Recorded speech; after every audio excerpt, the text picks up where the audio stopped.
Before debate began, there was a quorum hitch that was raised by the leader of the minority party, and the House failed to raise the quorum during the proceedings of the House, and the House was adjourned. But as you can see, that is the Deputy Speaker of the National Assembly, Honorable Gladys Boss, already in the chambers. Allow me to hand you over to this live broadcast brought to you by PBU in partnership with KBC. Good morning. Honorable members, let us pray. Almighty God, who in your wisdom and goodness have appointed the offices of leaders and parliaments for the welfare of society and the just government of the people, we beseech you to behold with your abundant favor us, your servants, whom you have been pleased to call to the performance of important trusts in this republic. Let your blessings descend upon us here assembled, and grant that we treat and consider all matters that shall come under deliberation in so just and faithful a manner as to promote your honor and glory, and to advance the peace, prosperity, and welfare of our country and of those whose interest you have committed to our charge. Amen.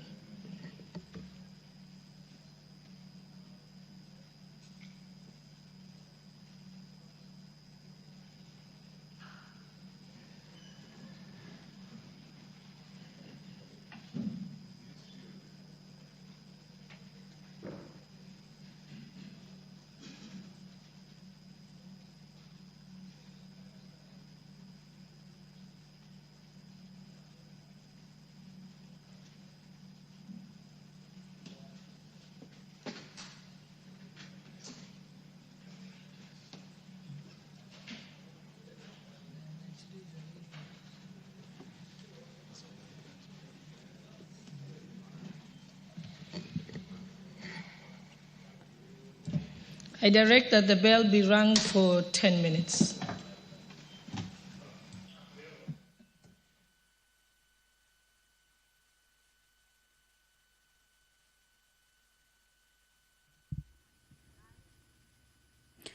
Well, from the screens, it is clear that the House has not yet attained the required number of members present in the House. That is at the commencement of House business.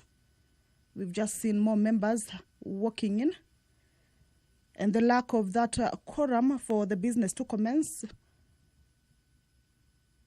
is what we have heard from the Speaker, indicating that the bell be rung for 10 minutes. This is the quorum bell, and this is as provided for in the House Standing Order 34. Quorum at the commencement of the House. That is a quorum of the House shall be 50 members. If there is not quorum present when the chair is taken, as we have seen, the Deputy Speaker walked into the chambers, the prayer was said, and the chair taken. The appointed time for the meeting of the House. Immediately after saying of the prayer, the Speaker shall order the bell be rung for 10 minutes, and that is exactly what has been directed by the Speaker. So currently is a 10-minute quorum bell. If you're just joining us, is that the House is about to commence its business. The chair has already been taken. However, the quorum has not been raised. Of course, that is the entrance into the chamber, and we're expecting to see more members making their way inside, at least to enable the House raise that required quorum, of course, for it to be able to commence its business. Remember, if that quorum is not achieved at the expiration of the 10 minutes, the Speaker may direct that the bell be rung for a further 5 minutes. And if there is still no quorum present, then the Speaker shall adjourn the House forthwith to the next sitting. So this is a countdown to the 10-minute quorum bell. If that quorum will not have been achieved by then or at the lapse of those 10 minutes, then of course a further 5 minutes will be underway. And we hope that the House raises that quorum. You will recall that in the Tuesday afternoon sitting, business was adjourned earlier than the allocated time owing to the quorum hitch. The business that was on the floor of the House was with regards to considerations on the Social Protection Bill, a bill originating from the National Assembly and a bill sponsored by the leader of the majority party. And this morning, it is part of the business that is taking precedence in the order of business as the members convene.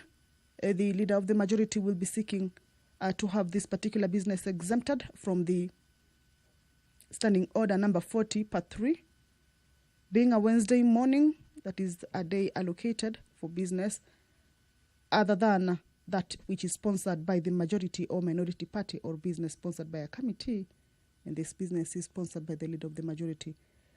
Resumption on this particular business follows that interrupted bit that was experienced on the Tuesday afternoon sitting. Members were about to commence debate on this bill after it had been moved and seconded. The principal object of this bill is to reduce poverty and vulnerability and improve the well-being of people by providing assistance, services and programs that build human capital, as well as cushion people against risks and contingencies throughout their lifestyle. This is a bill that touches on matters of social protection with regards to reducing poverty and vulnerability and improving the well-being of people by providing assistance, services, and programs that build human capital. So this is a business that is lined up for consideration this morning.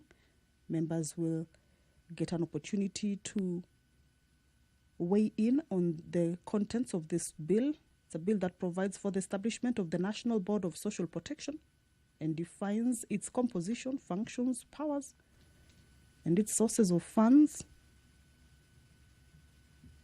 with some of the functions of the board including advising the Cabinet Secretary on matters relating to social protection, designing and implementing social protection interventions and programs, providing social assistance and social care to vulnerable persons, coordinating social protection interventions, establishing and maintaining a social protection registry, undertaking civic education on social protection, periodically undertaking indexation of social assistance benefits in collaboration with the National Treasury, and undertaking resource mobilization for social protection interventions. So those are some of the contents or the details of the bill, or what the bill targets to achieve at the end of the day. A bill that is at its second reading stages, and if the quorum is raised, then members will, or rather this particular business will have a chance on the floor of the House this morning after it was interrupted on Tuesday, April 22nd, the year 2025, in the afternoon sitting. If you're just joining us, is that the House is about to commence its business. A quorum hitch has been experienced after the prayer and the chair has been taken. The prayer said and the chair taken. Pursuant to provisions of Standing Order 34, quorum at the commencement of the House shall be 50. However, on the count of those inside the House, at the time the chair was taken, the quorum had not been achieved. That particular number was not present. Hence, the quorum bell that is currently on. We have seen members walk into the chamber. We are yet to find out, of course, from the Sergeant at Arms as well as the clerk, maybe if that quorum has so far been achieved. But remember, it's a 10-minute quorum bell. At the lapse of it, we shall have another 5-minute quorum bell. That is, if that quorum will not have been achieved by then. And then the business of the day will commence if the quorum is raised. Back to the business that the members will be transacting this morning, a motion on the implementation of the universal health coverage and of a policy on mandatory use of public health care facilities by public officers. A bill moved by the Honorable Sabina Chege. This is a bill, or rather this is a motion that is lined up for consideration, coming up for consideration this morning.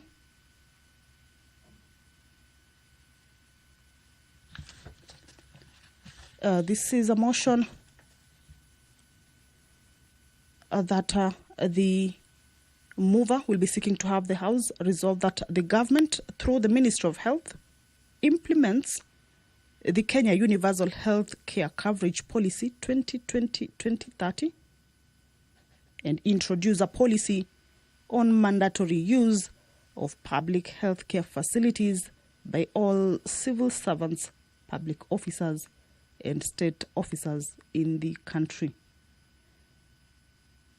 That is the goal of this particular motion. So this morning, it's part of the business that will be considered. Business of the House yet to commence. There is a quorum hitch, which the House hopes to address, or at least be able to raise the quorum that is required, at least 50 members, as per the House Standing Order number 34. And we believe that quorum will be attained because the business this morning is quite heavy. Motions to be considered as well as bills to undergo debate. Most of the bills that are in this order of business this morning are bills that are at their second reading stage. That means they are meant to go through. I direct that the quorum bell be rung for another 5 minutes.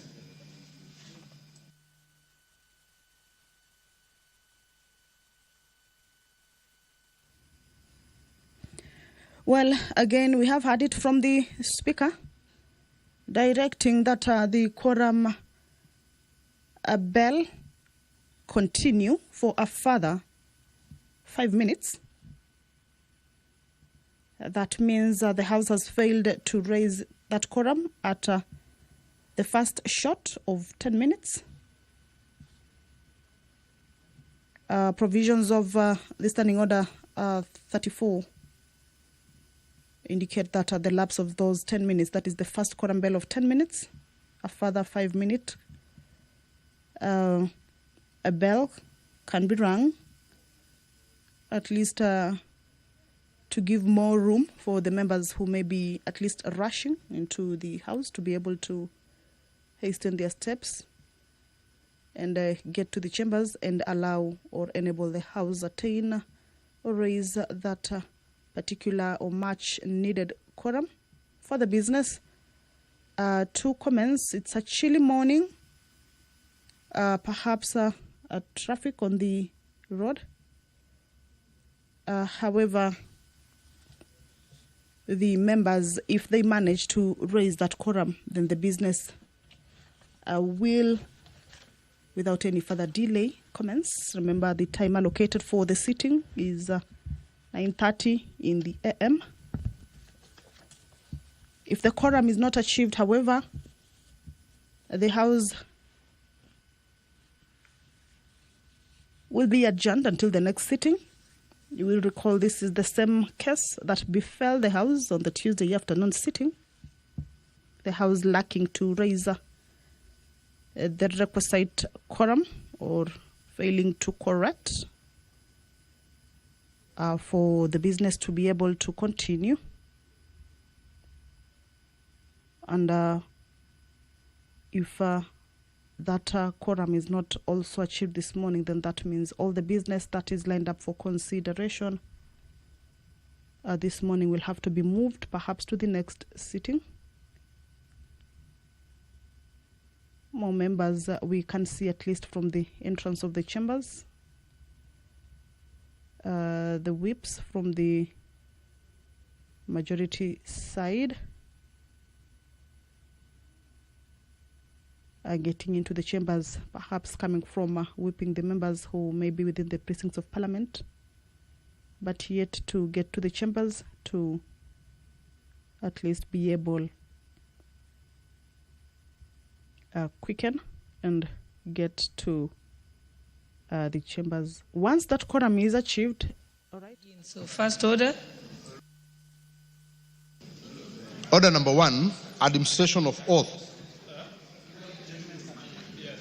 Order number 2, communication from the chair. Order number 3, messages. Order number 4, petitions. Order number 5, papers.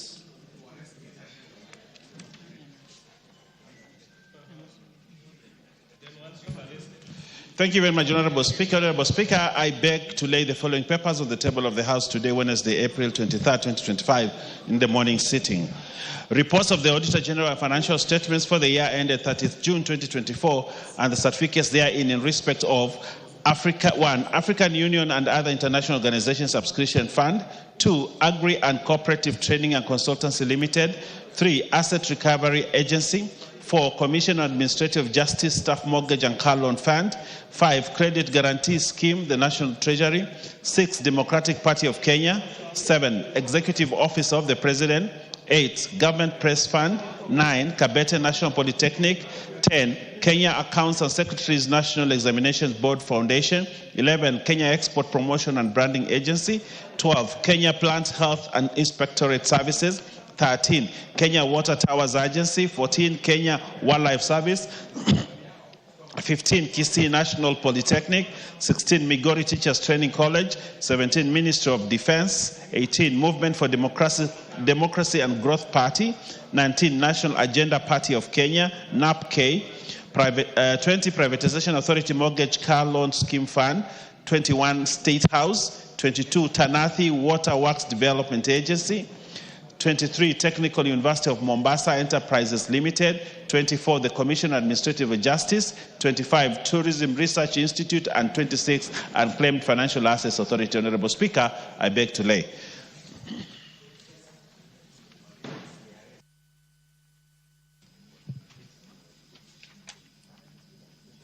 Okay, thank you.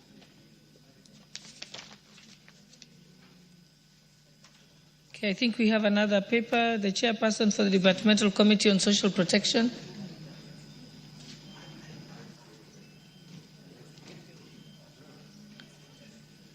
Yes, Honorable DK? No statements yet. We are at papers.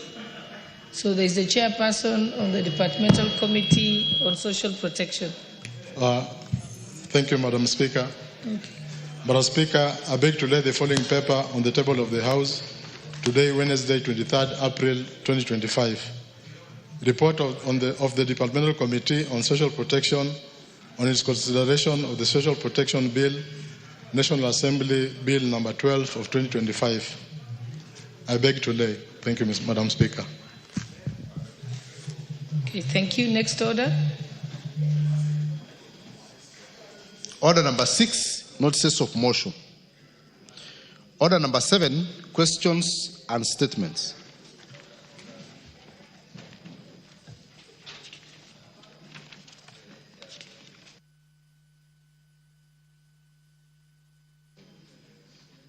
The first statement is from the Honorable David Kiplagat, member for Soy.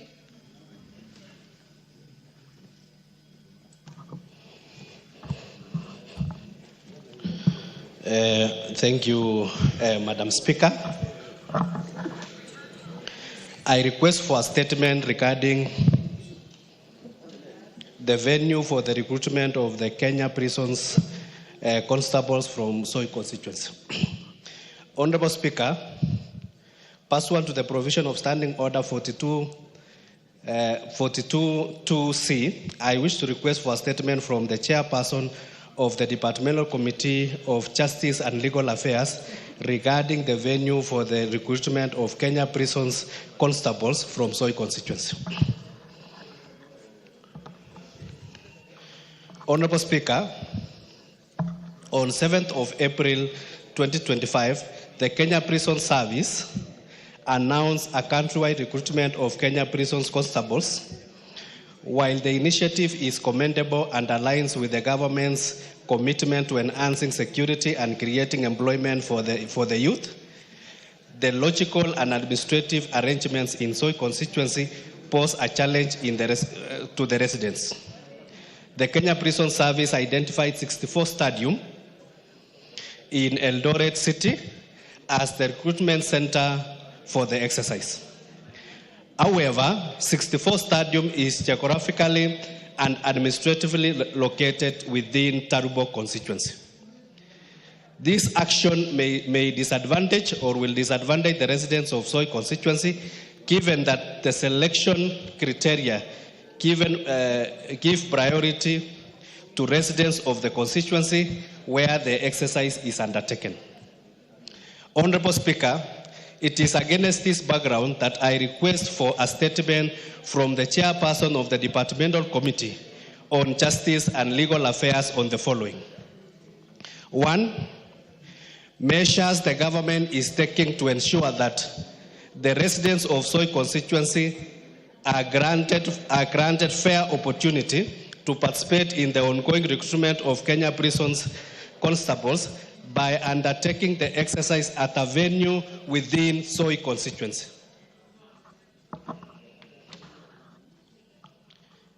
2,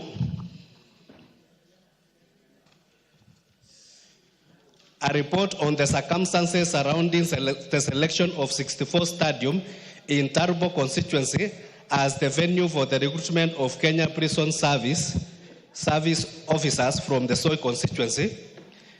And lastly, steps taken by the selection panel prior to publishing the advertisement, including providing evidence on the public participation and engagement within the with the stakeholders, if any. I thank you, Honorable Madam Speaker. Thank you.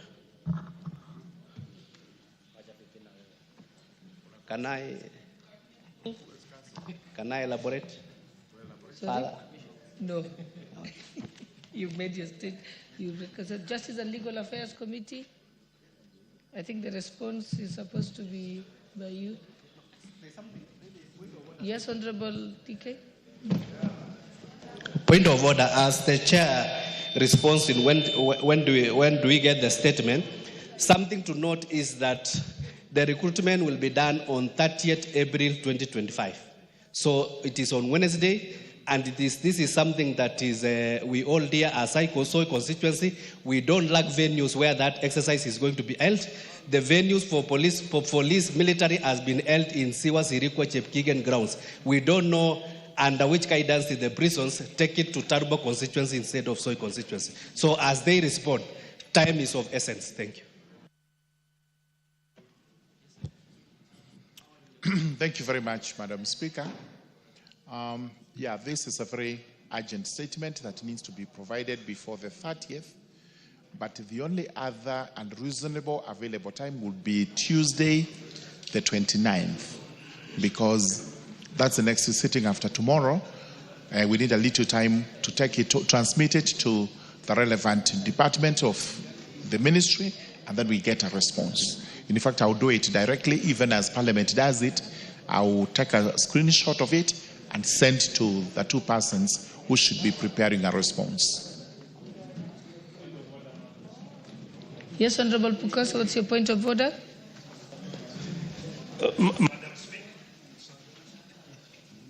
Madam Speaker, I think this is a matter of urgency that should not wait, because if they are going to change even the venue to within Soy constituency, then it will mean that it has to be gazetted.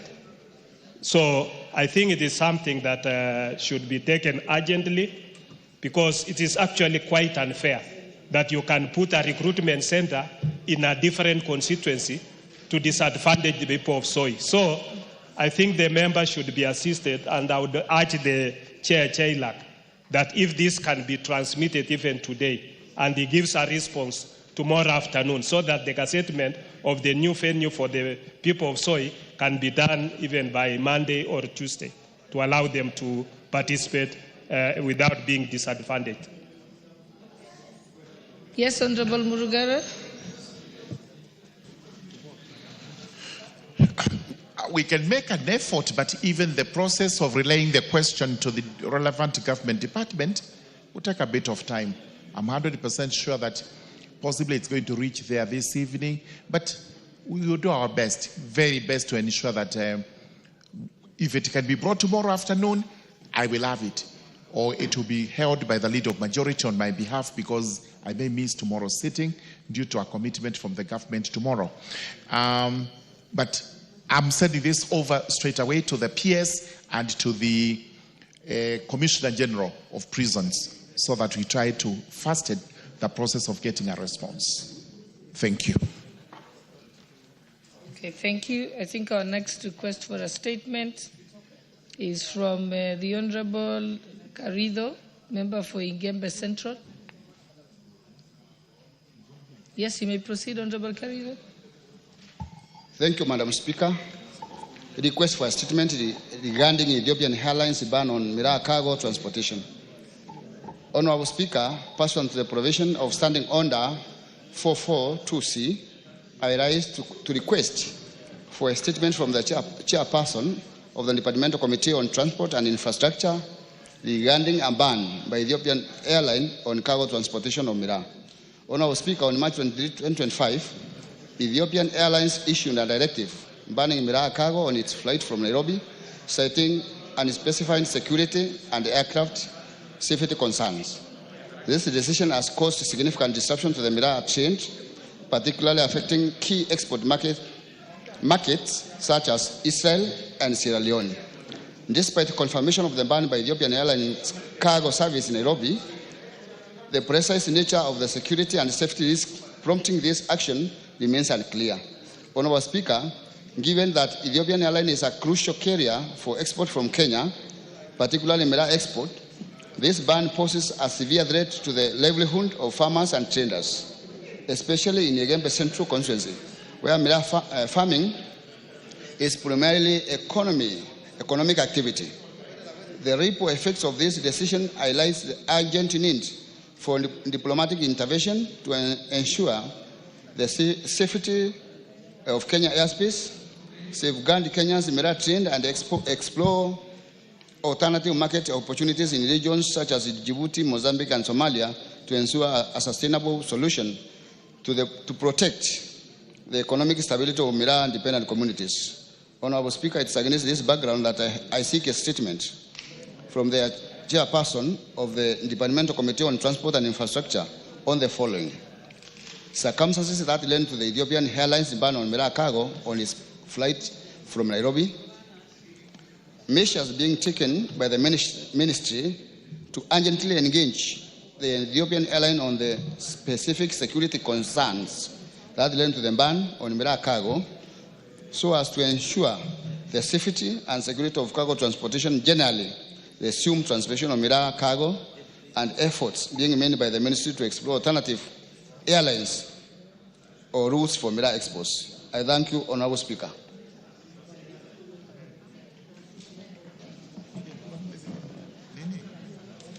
There is the chairperson for the Departmental Committee on Transport and Infrastructure. Yes. Thank you, Honorable Speaker. We were a response second week after recess. But I also think that question has a lot to do with the Agriculture Committee, although we'll rise and see what response we should give and what response should come from the Committee on Agriculture.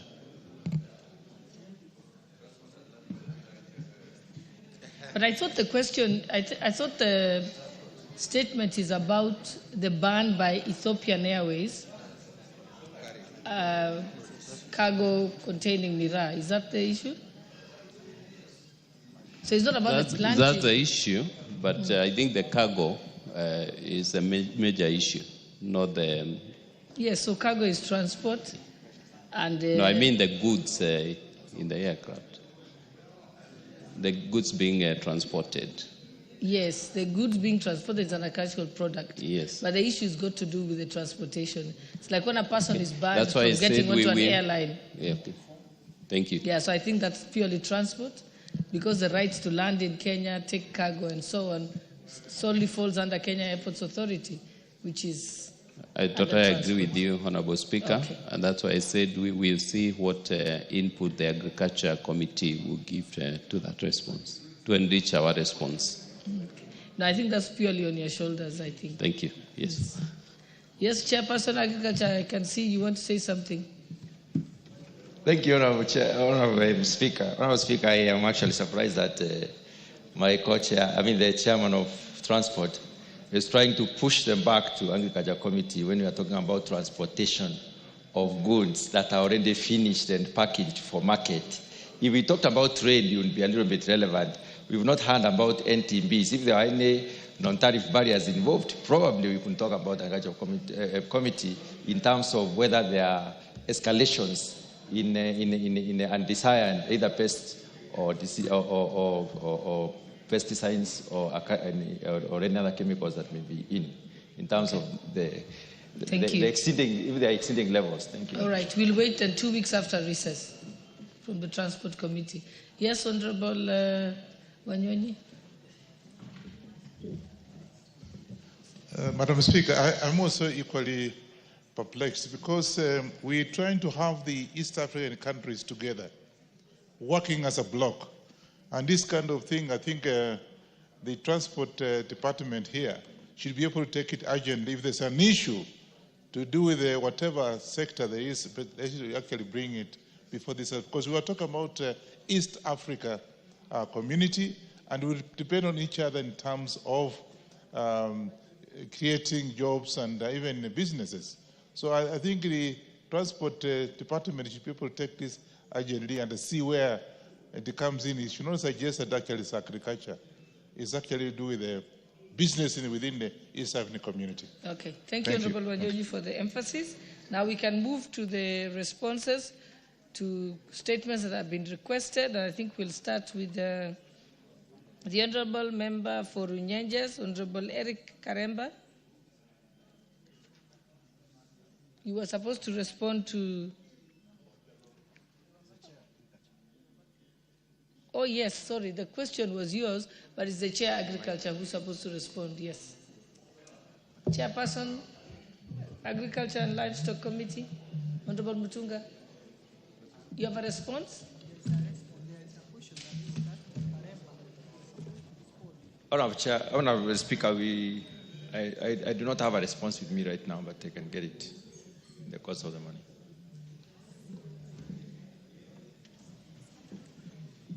When will your response be ready? In about 1 hour. I'm expecting it to be brought to my attention. Okay. All right, we'll see if we can slot you in later in the order paper. Okay, let's proceed. The next one is the response by the Departmental Committee of Energy to the question by the Honorable Joseph Gitari, member for Kirinyaga Central. Honorable Karemba, what's your point of order? Hold on a minute. Let's hear Honorable. Well, Honorable Speaker, it is not a point of order, but I am surprised that Chair Departmental Committee on Agriculture is not ready with this statement, yet I am imagining that it was properly briefed that I am here in this Parliament today purposely to get a response on the statement that I had raised. Honorable Chair, that makes me wonder whether indeed the Chair is keen to have the matter addressed, because it is not actually an issue to do with me as a person, but the issue to do with my people. No, I think he's just said it's a bit delayed, and he has said it will come in an hour. So let's give him that 1 hour. Thank you. All right, proceed. Chairperson, Energy Committee. Thank you, Honorable Speaker.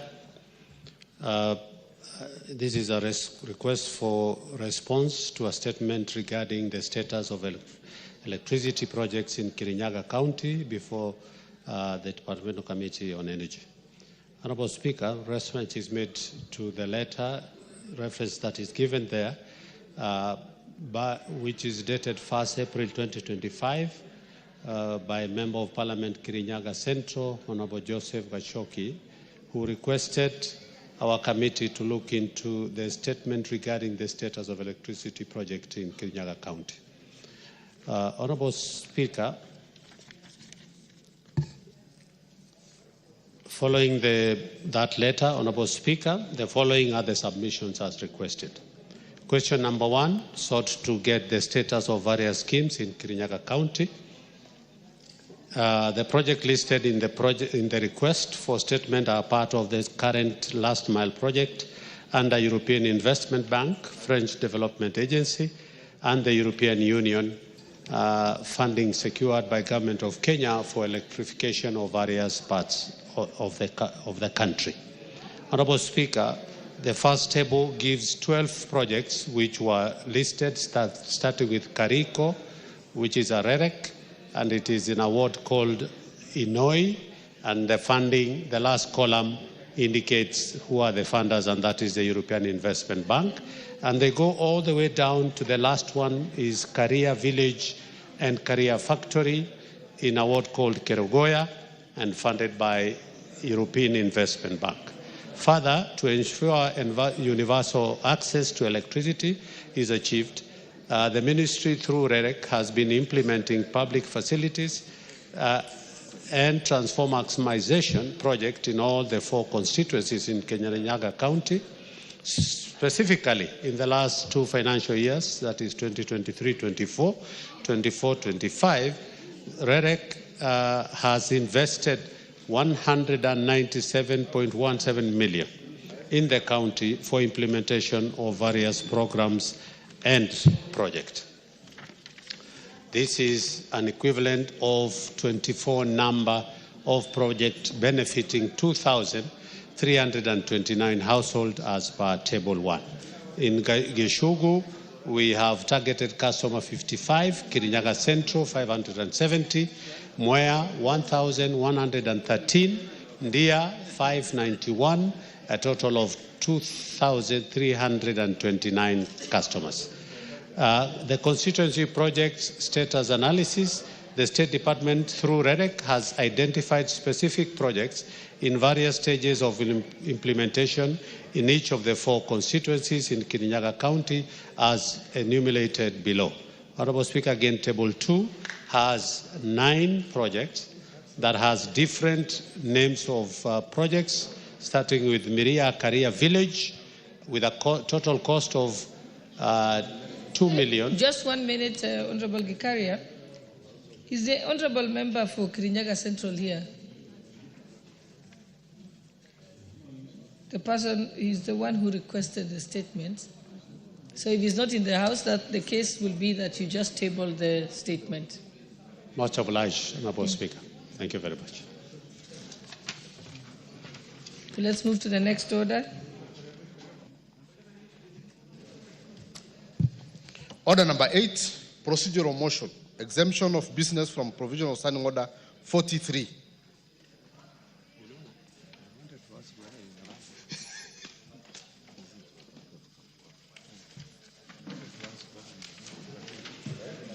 Honorable Bayer for the Leader of Majority.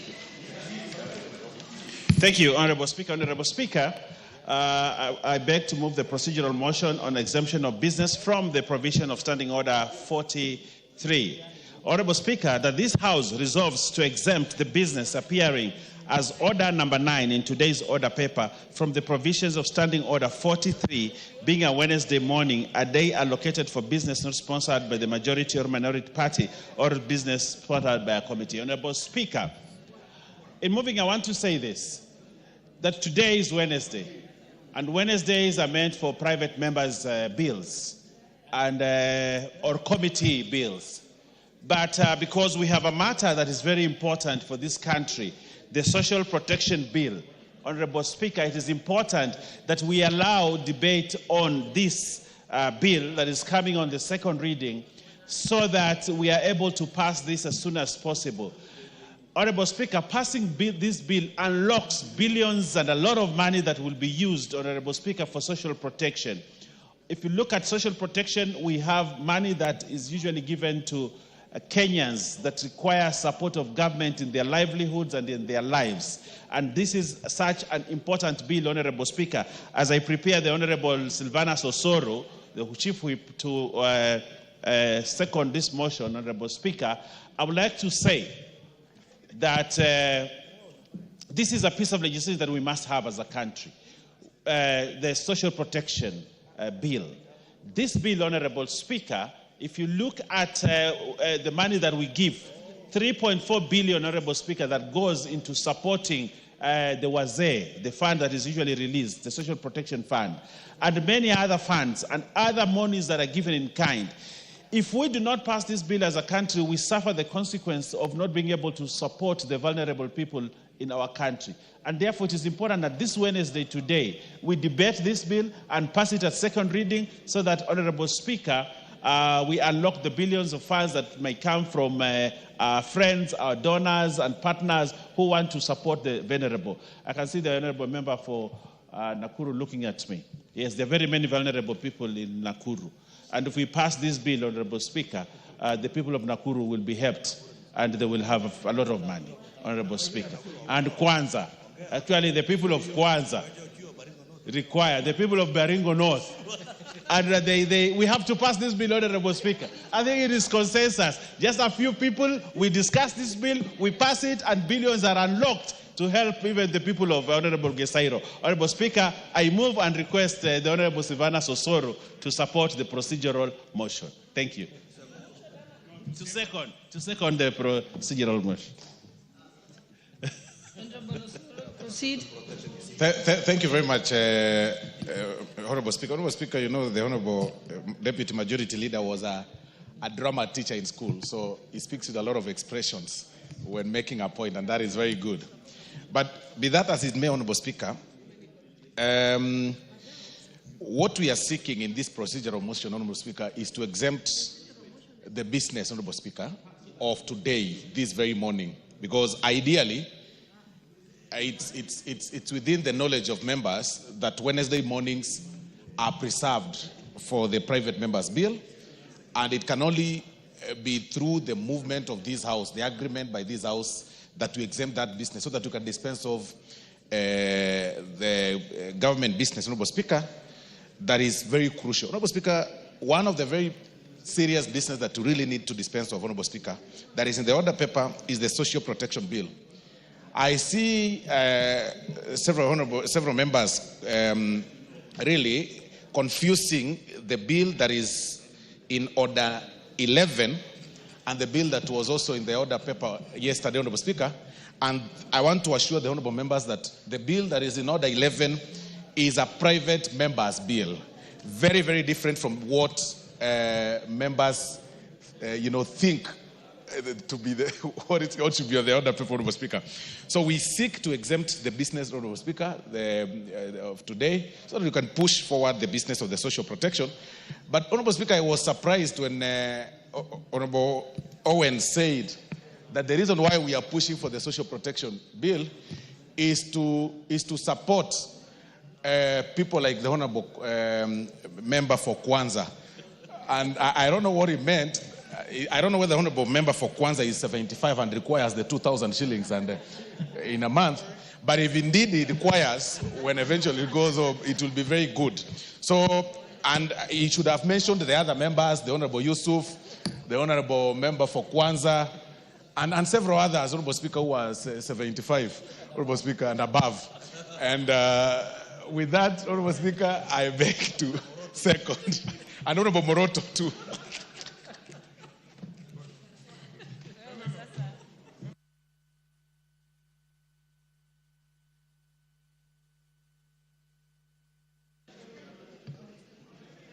Honorable members, I now propose the question that this House resolves to exempt the business appearing on order number 9 in today's order paper from the provisions of Standing Order 43, being a Wednesday morning, a day allocated for the business not sponsored by the majority or minority party or business sponsored by a committee. I can give one or two people to say something. Honorable Millie, would you like to speak?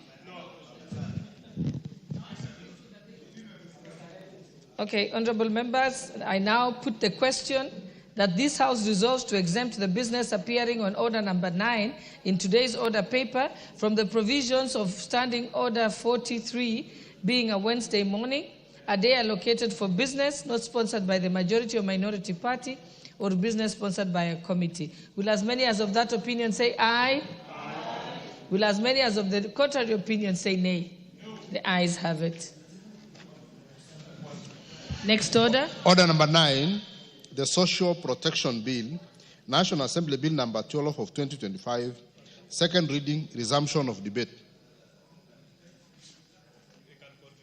Yeah, so honorable members, I think this particular bill had been moved, it had been seconded, so now we're just proceeding, and proposed, so now we are proceeding with debate. So Honorable Millie Odhiambo, you had said you wanted to contribute to this bill? Thank you, Madam Speaker. Madam Speaker, I wish to thank you for giving me this opportunity, and Madam Speaker, I at the onset want to say that I support this bill. Madam Speaker, when I first came into Parliament, I was originally moving actually a similar bill, but I spoke with the late Honorable Joyce Laboso, who also had a similar idea, and agreed to cede my bill to it. Madam Speaker, the reason why I think this bill is very good and very timely, Madam Speaker, is because, Madam Speaker, all my life, this is what I witnessed. My mother was a social worker, working with the County Council of Homa Bay those days. And Madam Speaker, this is all that she did all her life, cushioning vulnerable persons. And Madam Speaker, one of the things that was very clear then was that our house, we were used to people coming in when they were not even able to get government support. And my mom helped a lot of people. Young bright people get access to Starehe Boys Center. Then we didn't have a Starehe Girls Center. A lot of people get medical assistance and others. Of course, at this point in time, we also have different systems of assistance through, the government. But I'm happy that this social protection bill will actually then ensure that we take care of the vulnerable in a more consolidated and cohesive manner. I know that when Honorable Joyce brought her bill, it has not actually been actualized. And so this coming from the government will get the actual support that is needed. I know Honorable Masara has brought in a similar bill, and I wish the government side had actually spoken to Honorable Masara before, because sometimes it's discouraging for a member of parliament to put in so much effort, and then midway you are told, no, now the government has brought one. Of course, it's much better when it's supported by the government, and especially when it's a member who is having a second or so term. Me, I've been here a long time. I've ceded a few of my bills to the government. Even more recently, Obedwanle had told me that they are taking over one of my bills, which I'm okay with, but so long as you make sure you don't lose the core concerns and interests that the member had in that bill. So I think it is in good order and out of courtesy that you should also talk to a member when the government wants to take over a bill that a member is doing, and just to agree so that you consolidate. Madam Speaker, one of the things that I'd want to say that I like about this bill is on the principles of the bill, Madam Speaker. And Madam Speaker, if you look at clause 5, clause 5 says the implementation of this act shall be guided by the following principles: equity, social justice, inclusiveness, non-discrimination, and participatory governance. Madam Speaker, when you talk about equity, it means that we'll be paying focus to especially marginalized and vulnerable groups, including women, including poor children, and areas that even have economically for many years been marginalized and not included in the system. And Madam Speaker, when you talk about non-discrimination, again, it's the same concept that brings in all those areas that have been left out. Madam Speaker, I'm also happy that the other principle that is raised in the bill is promotion of a rights-based approach to the delivery of social protection interventions. And Madam Speaker, when you are talking about a rights-based approach, Madam Speaker, it is an approach that ensures that there is participation by the public, and that and there's a component of accountability, and where people are not happy that there is a process of an appeal system where you can actually raise concerns where the process is not done well. Madam Speaker, it also talks about adequacy, accessibility, and sustainability of social protection interventions. And Madam Speaker, when you are talking about accessibility, one of the things I'm hoping that this bill will do will to take into account the geographical variations in this country. For instance, if you are talking about Madam Speaker, even as I'm speaking, I've gotten distracted by Honorable Clive, Madam Speaker. And I would just want, Madam Speaker, I don't know if I have your attention. Madam Speaker? Yes, Madam Speaker, Honorable Clive, who has since been started calling himself Honorable Matiang'i. Is he properly dressed? He's wearing sneakers in the house. I know he's really supporting Honorable Matiang'i, but he's wearing sneakers in the house. Is that proper dressing for a member, Madam Speaker? Maybe you can direct maybe after I've finished my contribution. I think the Sergeant at Arms can check that and advise me because I can't see. Yeah, I know he has. He's come with me from Tashkent and he got very good outreach from Tashkent. But is this the time to showcase what he got from Tashkent, Madam Speaker? Madam Speaker, the adequacy, accessibility, and sustainability of social protection intervention is also important. And so that, Madam Speaker, we are not just talking about tokenism. So, and then we feel that we have actually supported our vulnerable. Madam Speaker, I want to give an example of what I saw one time in my constituency. Madam Speaker, why this bill is important. One time when I was going around and I went to this community, and this lady... What's your point of order, Honorable Osoro?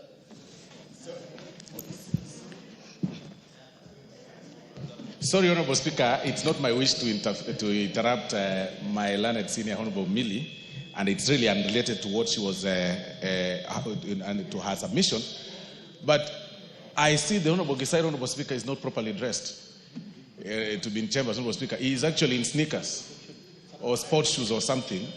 Honorable Osoro, I already ruled on that. I've asked that the Sergeant at Arms looks at it, checks if he's properly dressed, but and he's advises still seated, Honorable because Speaker. he's not within my eye view.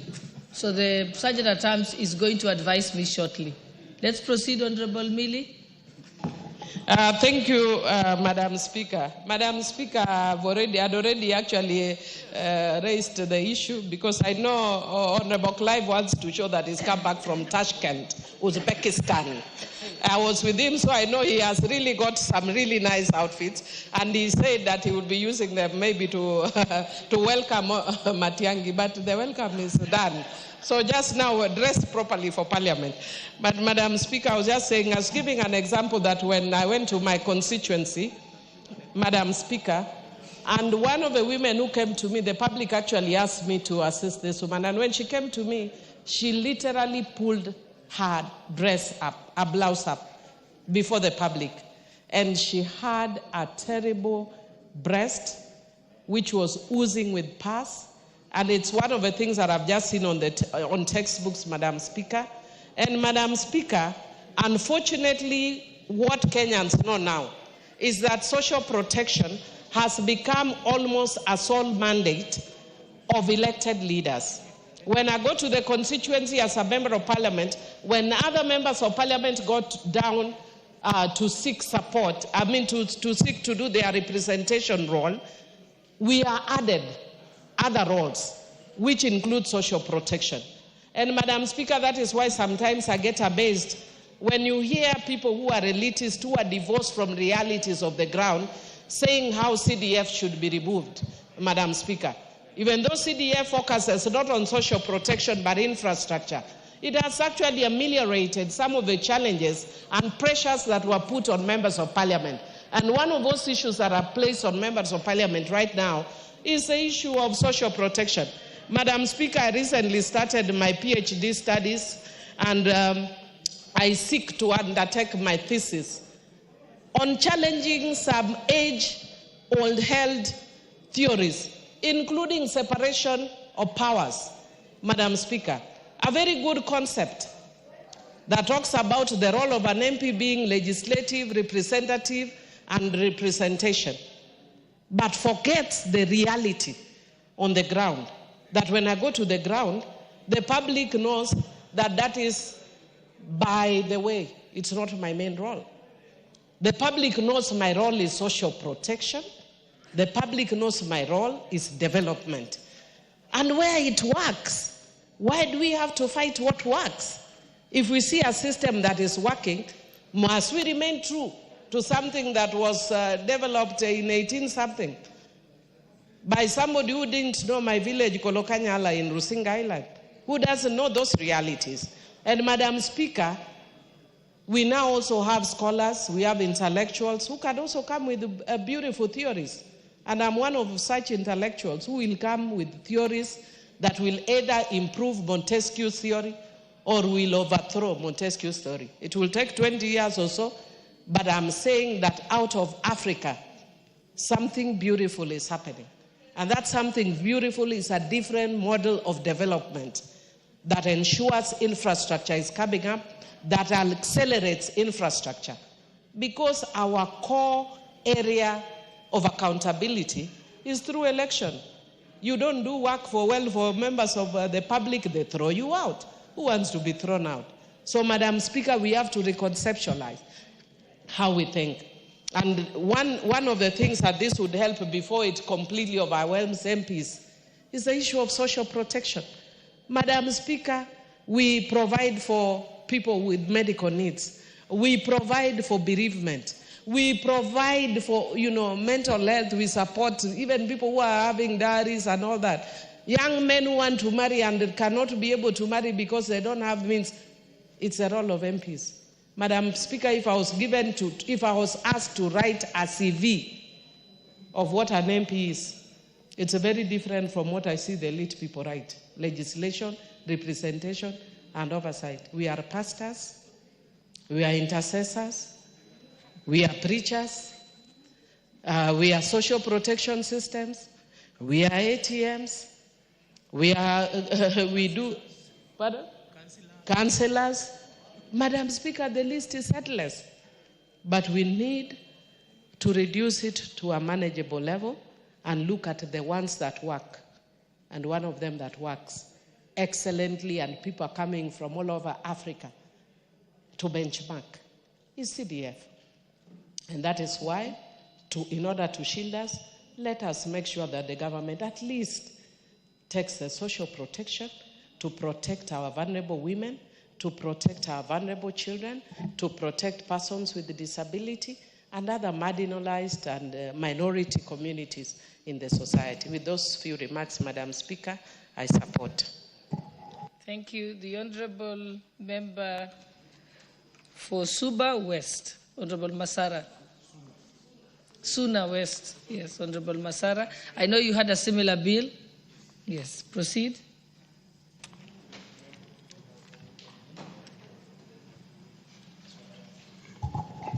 Thank you so much, Madam Speaker. Madam Speaker, I think our gods are with us because in this Parliament we are going to pass a bill which is going to help so many people.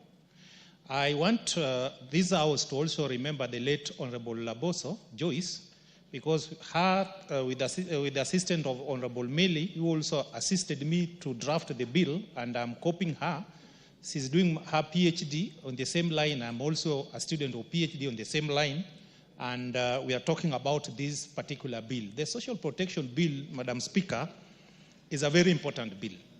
And I want to support this bill, but I want to put Parliament into put some information that the bill I've worked for the last 7 years is why this bill is in this House. Because it was supposed to go to the third reading. Madam Speaker, the beneficiary of social protection bill are people who are really in need of our support, more so as leaders. In Kenya today, if I can give a brief for those who have not gone through this bill, people, the vulnerable society are benefiting. But by the time this bill, the program was started, they were being given 2,000. By that time, a dollar was 100 shillings. It was equal to $1. So according to the United Nations ranking, anybody earning or living with below $2 per day is supposed to be supported. Currently, a dollar is, for some times back, dollar was 160-something shillings, but these people are still being given 2,000. I'm supporting this bill, but in one condition, that we need to merge the two bills, because we don't want social protection, the bill, to give people tokens. And these tokens need to be managed. There need to be a rationale on how these monies are given to the vulnerable people in the society. In the Section 2 of the Children Act, the objective of this act are to caution all persons against risk and contingency throughout their life cycle. That is okay. Build human capital, capability, and resilience of all persons, and promote the well-being of persons. If we stop there, it does not talk about how it will resonate well with the economic times. When there is fluctuation, when there is recession in the economy of a country, this bill, the current bill, is not talking about that. In my bill, it is talking about that all factors shall be considered each and every time with regards to what is happening in the economy. So, Madam Speaker, this bill needs to be pushed and to be concluded together with mine. Mine is in the third stage. How I wish Parliament can take mine, the majority leader to push it, whatever is not in mine can be added in mine, then we merge it, we come up with a bill which is progressive. Because as it is now, it is static. If it is 2,000, it is 2,000. If it is 1,000, it is 1,000. So, Madam Speaker, I want to support the passing and legislative on this particular item, but with some rider that all factors need to be considered. Part of it is not applicable, because when you talk about all persons qualifying for this particular item, Madam Speaker, in my bill, I'm suggesting that somebody can be in this bracket over a period of time. When he's out of that time, is removed from that particular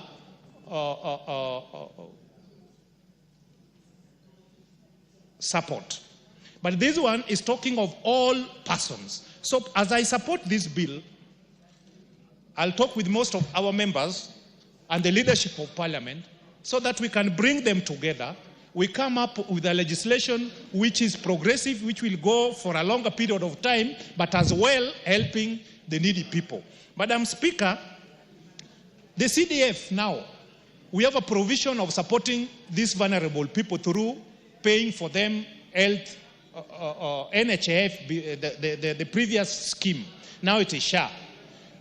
When this bill is implemented, the county government also will be given opportunity to... What's your point of order, Honorable Otiende? Thank you, Madam Speaker. Madam Speaker, I seek your direction on Standing Order number 1 on a very simple matter.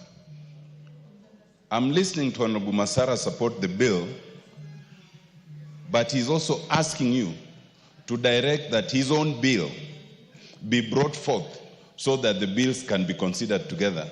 It sounds to me, Madam Speaker, as if then Honorable Masara is not actually supporting this bill, because procedurally, as I understand it, usually in such circumstances, then both bills would usually be referred to the relevant committee to rationalize and consolidate and then present. So, Madam Speaker, is it in order for Honorable Masara to be asking you to refer his own bill to the House while also supporting a separate bill? Madam Speaker, I seek your direction. I think I was letting him ventilate, but I think eventually what it comes to is that at the time when we have the committee of the whole, he'll probably be able to move some amendments or suggest amendments to it. That's how it came to me. That there are some aspects the bills are similar, but there are some aspects that are not incorporated in this current bill that are in your bill. Yes. So I was going to get there, but I think you can proceed. Thank you, my senior and speaker. Both of you are learned friends. I'm learning a lot from you. And I don't want to add or remove anything from what you have said. I'll just proceed. And thank you so much for the support you have given me. You know, I got a boost because of this bill. Getting a bill to reach third reading in this house is a real problem. Madam Speaker, I started that my bill in my first term, first month in Parliament. We ended up finishing the 12th Parliament without concluding it. In this 13th Parliament, it is almost 3 years I've been talking about this bill each and every day, each and every week. So members, to summarize, because I know many want to contribute to this particular bill, is that this bill is very important. And it is important, but mine is more important because it's a progressive one. Therefore, if we want to solve a gap which was there in the previous bill, because the previous bill which was sponsored in this house by the late Honorable Joyce Laboso was very good, but it was never implemented.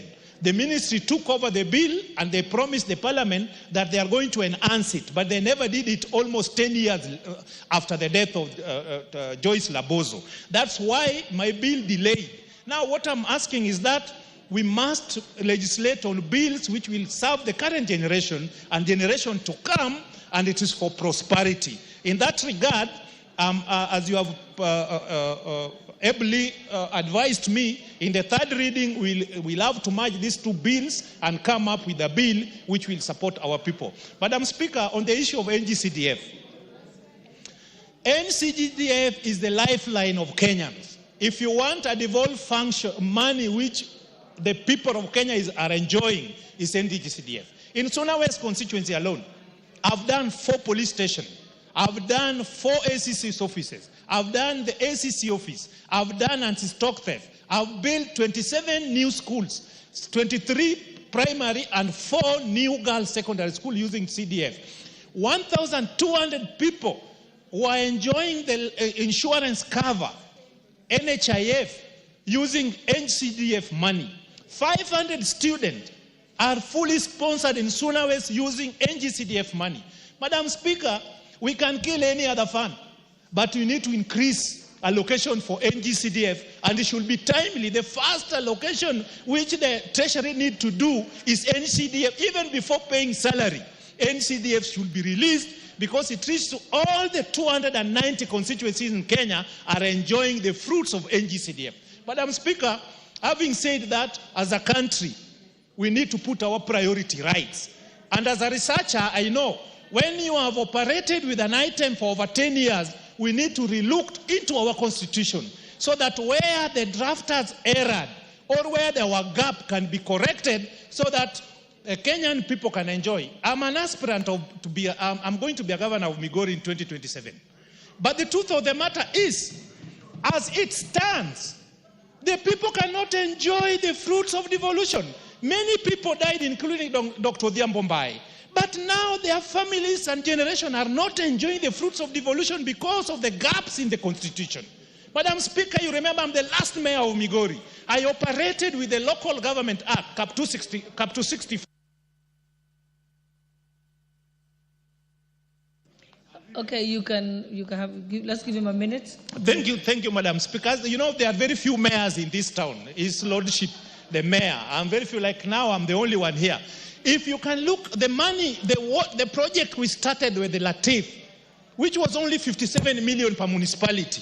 They are the project now, the county, especially on the health sectors. All the health centers started by Municipal Council of Migori are the ones still existing today. Therefore, Madam Speaker, as we move on, as we legislate, let us not also introspect ourselves on what must be done so that the Kenyan population can enjoy the fruits of paying their taxes. Thank you, Madam Speaker. Thank you, Member for Endebess. And members who want to contribute to this, please press the intervention button. Thank you, Madam Speaker. Madam Speaker, I stand to support the Social Protection Bill, National Assembly Bill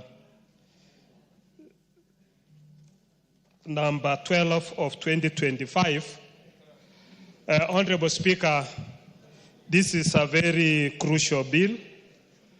And as you are aware, social protection deals with the most vulnerable members of the society, where it has several pillars. Among them is where they are able to give money to the elderly. I know Majority Whip was referring to my neighbor, Honorable Ferdinand Wanyonye, being elderly, but he's not elderly.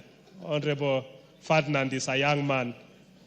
And when I was growing up, I saw him fighting with Norway, Kesa Makalanganga, very hard, and he's still very energetic and going very strong. So he's not elderly. And I'm being told by the women rep for Kericho that he married a second wife the other day. So he's still young.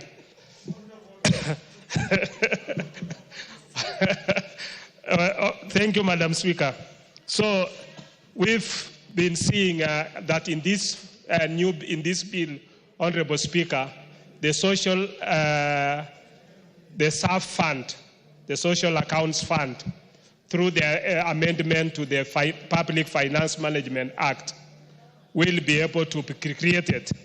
And this will also have a board, because currently as it is constituted under the Ministry of Social Protection, we only get communication as members of parliament that money is being credited into the accounts of those who are elderly.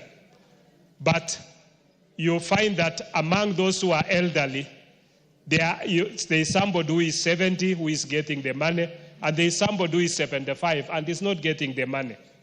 And these people have no way of appeal. This bill creates an appeals mechanism for people to be able to appeal to the board. It also creates a board that will be able to be dispersing those funds, and the board can also be able to have extensions and have a mechanism, because the bill is also concerning counties, and it talks of the coordination between the national government and the county government, so that this brings a whole mechanism. Madam Speaker, you know that we have a contentious county allocation of revenue bill in this House. And the main reason is that we got devolution as a country. But unfortunately, we devolve corruption to the counties.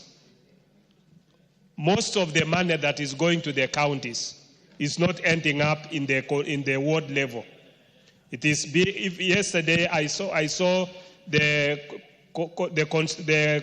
control of budget, Mr. Kango, making a very serious allegation that county governments, once they've made a requisition for bending bills, the bending bills, once they are released, are not ending up to pay the A and B who had been requested for that payment. But the county governments are going and reallocating again that money, because the control of budget is not able to look at whether that they have been able to, whether they are able to do what they had requisitioned for. And I think this is a very clearing corruption case. And I don't know why the ESCC, whom they are waiting for, because these are very clearing corruption, and I think action needs to be taken.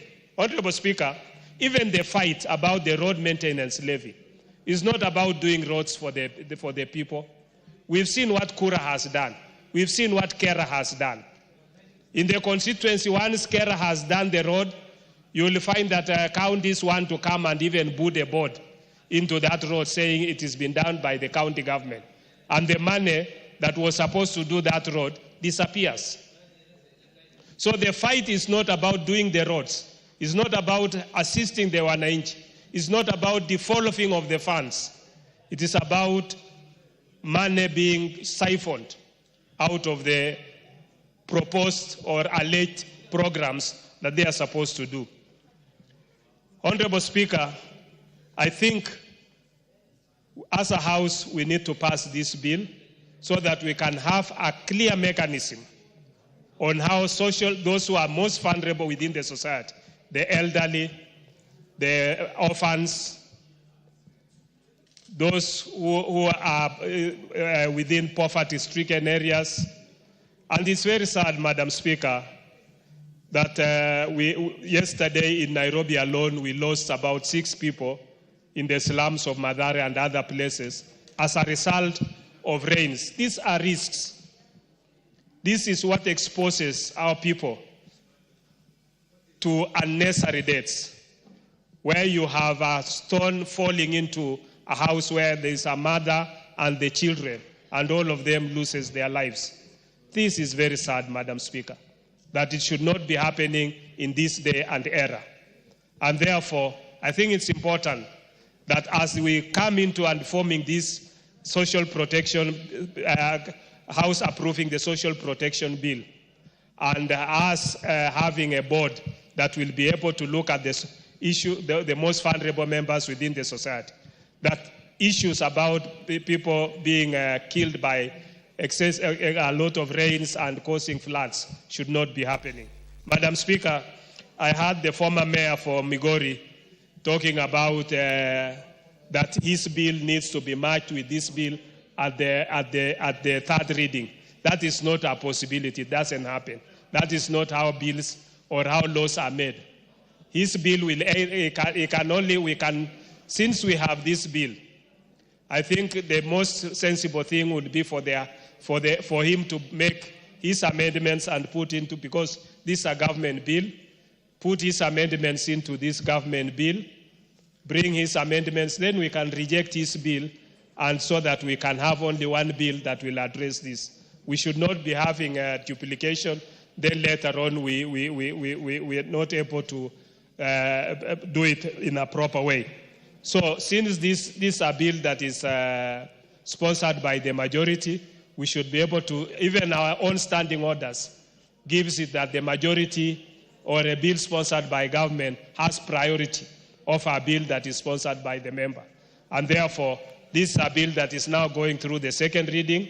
We'll be able to pass it. Then once we pass as a House, and because it's a priority, we can go to the committee of the whole House, pass this bill, it goes to the Senate, and the Senate can also fast-track it so that it becomes a law.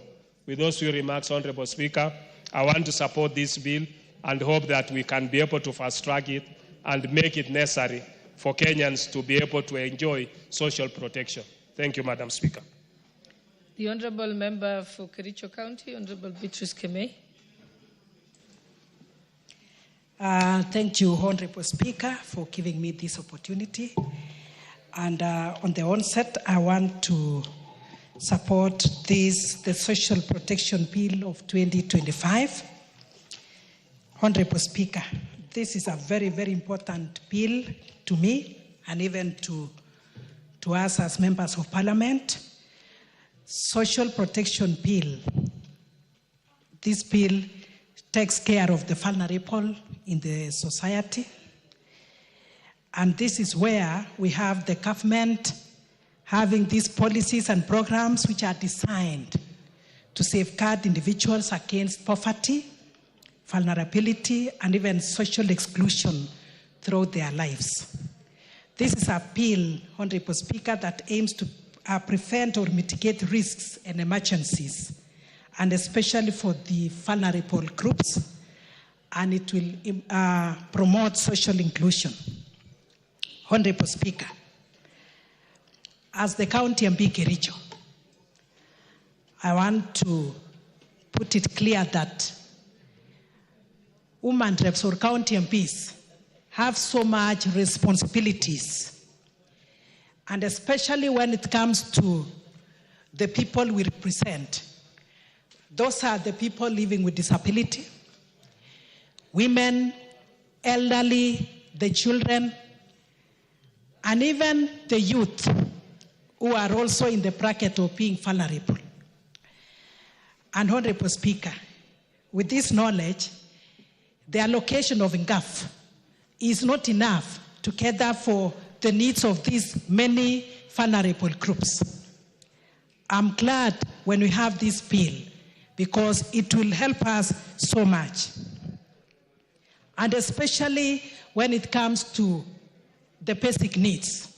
Honorable Speaker, I have been able to meet at least many of these vulnerable groups, and especially women, the widows, and even those having children living with disability. With the allocation of NGAF, I've been able to help quite a number. Over 20 have habitable houses. And Honorable Speaker, what we have is so much. The demand for good houses is so much. Not to forget clothing, and even especially during this season when it is raining. Those who don't have blankets are so many, Honorable Speaker. Those who don't have good shelter are so many. So with this social protection bill, I am sure the government, the national government, and to a large extent the county government will be able to help these vulnerable groups, of which here we have those living with disability, we have the elderly, we have the orphans, Honorable Speaker. I'm looking at the groups which that the board will be able to provide the social protection and to these particular groups, orphans or vulnerable children, the poor older members of the society, persons with disabilities, persons in extreme poverty, persons who are affected by shocks. So, Honorable Speaker, we have these categories, and even in Kericho County, we have so many of these. Not forgetting the parents who have these vulnerable children. They cannot work, they cannot even provide for these vulnerable children, the PWDs and even others. So this is a very, very important bill for us. And I support saying that this bill will also lift a burden on the members of the society, on the members of the church.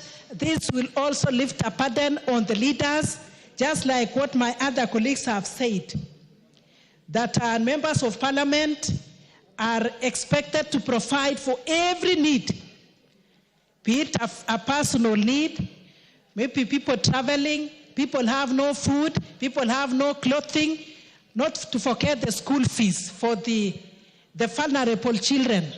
Some of them have dropped out of school because of lack of fees. So when we come in, when we have the NGCDF and GAF, at least we'll be able to have them in school. But however, there are other needs that NGCDF and GAF may not provide, and this is where this social protection bill comes in. So when we have this assistance in form of cash transfer, transfer in kind, we also have social care services, that is according to the bill, where we also have rehabilitation services to these very needy persons. Honorable Speaker, in our societies, we also have not only the youth, those people who have gone through issues of drugs, issues of alcohol, they need services, at least they need rehabilitation, and this is where this bill comes in. And even psychological support is what they also require, Honorable Speaker. So in this, I say that this bill is very, very important. Honorable Speaker, and some of our children go to school without food. This is now where a feeding program comes in schools and even in those centers or in rehabilitation centers. Some of our children will only have one meal in a day, and the meal is the meal that is in school. So with this bill, I am sure a feeding program will also be upheld, it will be promoted. And Honorable Speaker, some of these elderly people need home-based care. And say for us, as a Kenyan, an African, and for that matter from my community, we are not these people who take our elderly persons to the homes.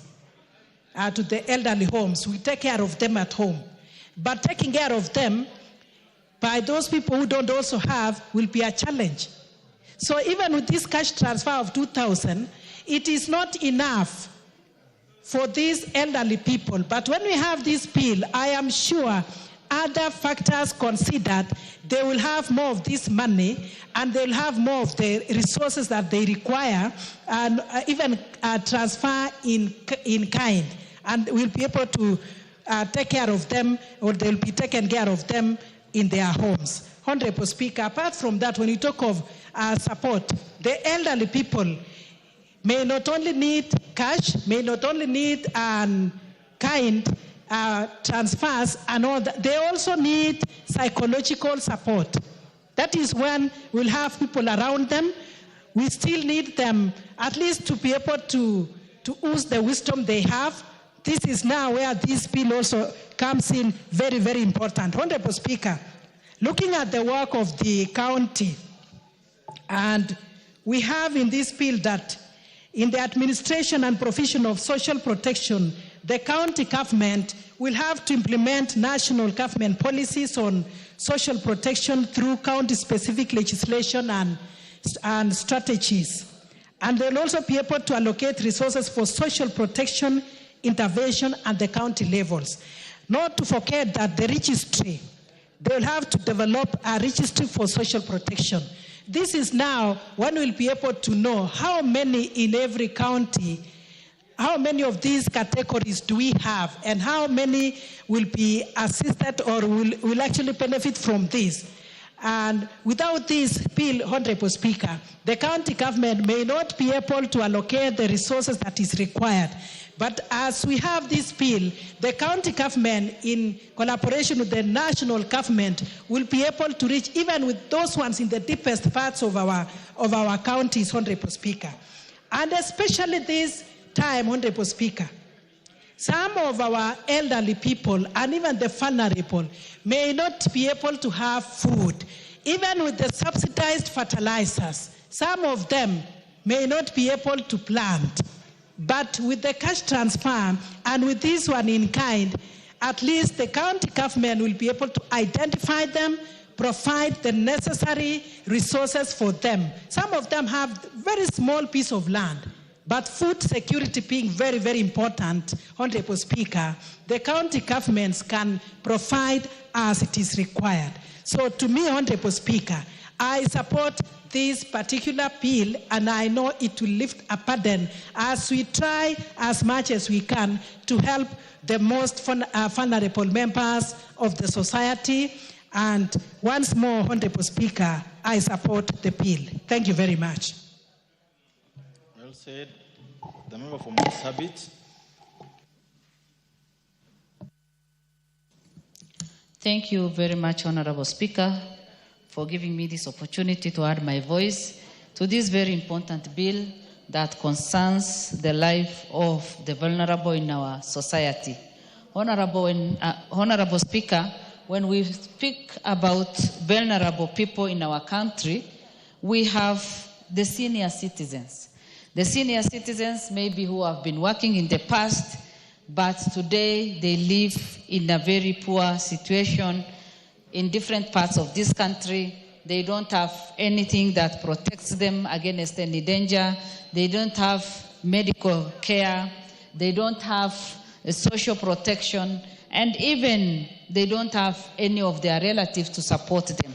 We also have people living with disability.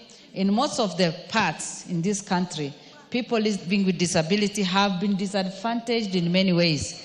And most of the time, African society look at them and they feel that, any person living with disability is like a curse to that family or the relatives. And they hide them, they keep them, they are not exposed, they are not given opportunity to go for education, they are not given the opportunity for any protection against any danger, they are not even given medical care. And they end up suffering. Honorable Speaker, in addition to that, we have orphans. Children who have been orphaned and they have no parent to take care of them. And most of the time, even their relatives take advantage and they end up mistreating them. And this bill will come in and give them hope. And that is why, as I stand, I support this bill, because we'll be able to take care of the minority, the vulnerable, the people living with disability, the elderly, the orphans. And again, I want to talk about drug addiction. Drug addiction in our country is getting out of hand. Our young people, out of frustration, many of them have gone into drug addiction, and many of them are in need of going to rehabilitation centers.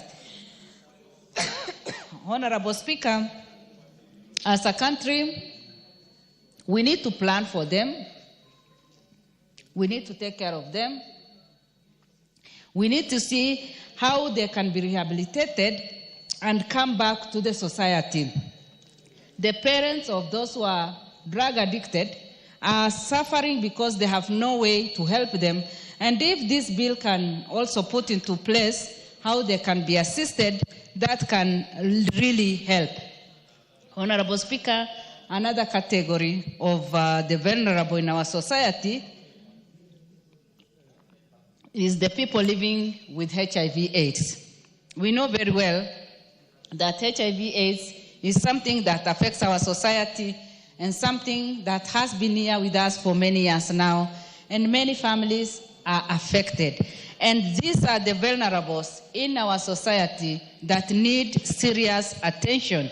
And this social protection bill will help all the people that are in need of the government support in every part of the country. And then we will be able, even for us as members of parliament, then we'll be able to know our needy people and support them through this bill. Honorable Speaker, we need to have serious data of all the categories that I have mentioned. And unless we have the data, we will not be able to take care of all the vulnerable people in our society. Simply because, like where I come from, we have people living in different parts of that country, Marsabit, and the distance between the headquarters and where the people are living is quite long, and we may not be able to know. So it is good for the government to take serious, to give serious attention in collecting the data of the vulnerable in every part of this country. And as we do that also, Honorable Speaker, one thing that can guide us is the poverty level in our country. The poverty level in our country is quite high. For example, Kenya as a country, over 39% live below the poverty level. Honorable Speaker, 40%, 39.6% is quite high. And to make the matters worse, the vulnerable in our societies are nowhere, and we have not given them much attention in the past. The 2,000 that the elderly people are given will not be able even to buy them medication.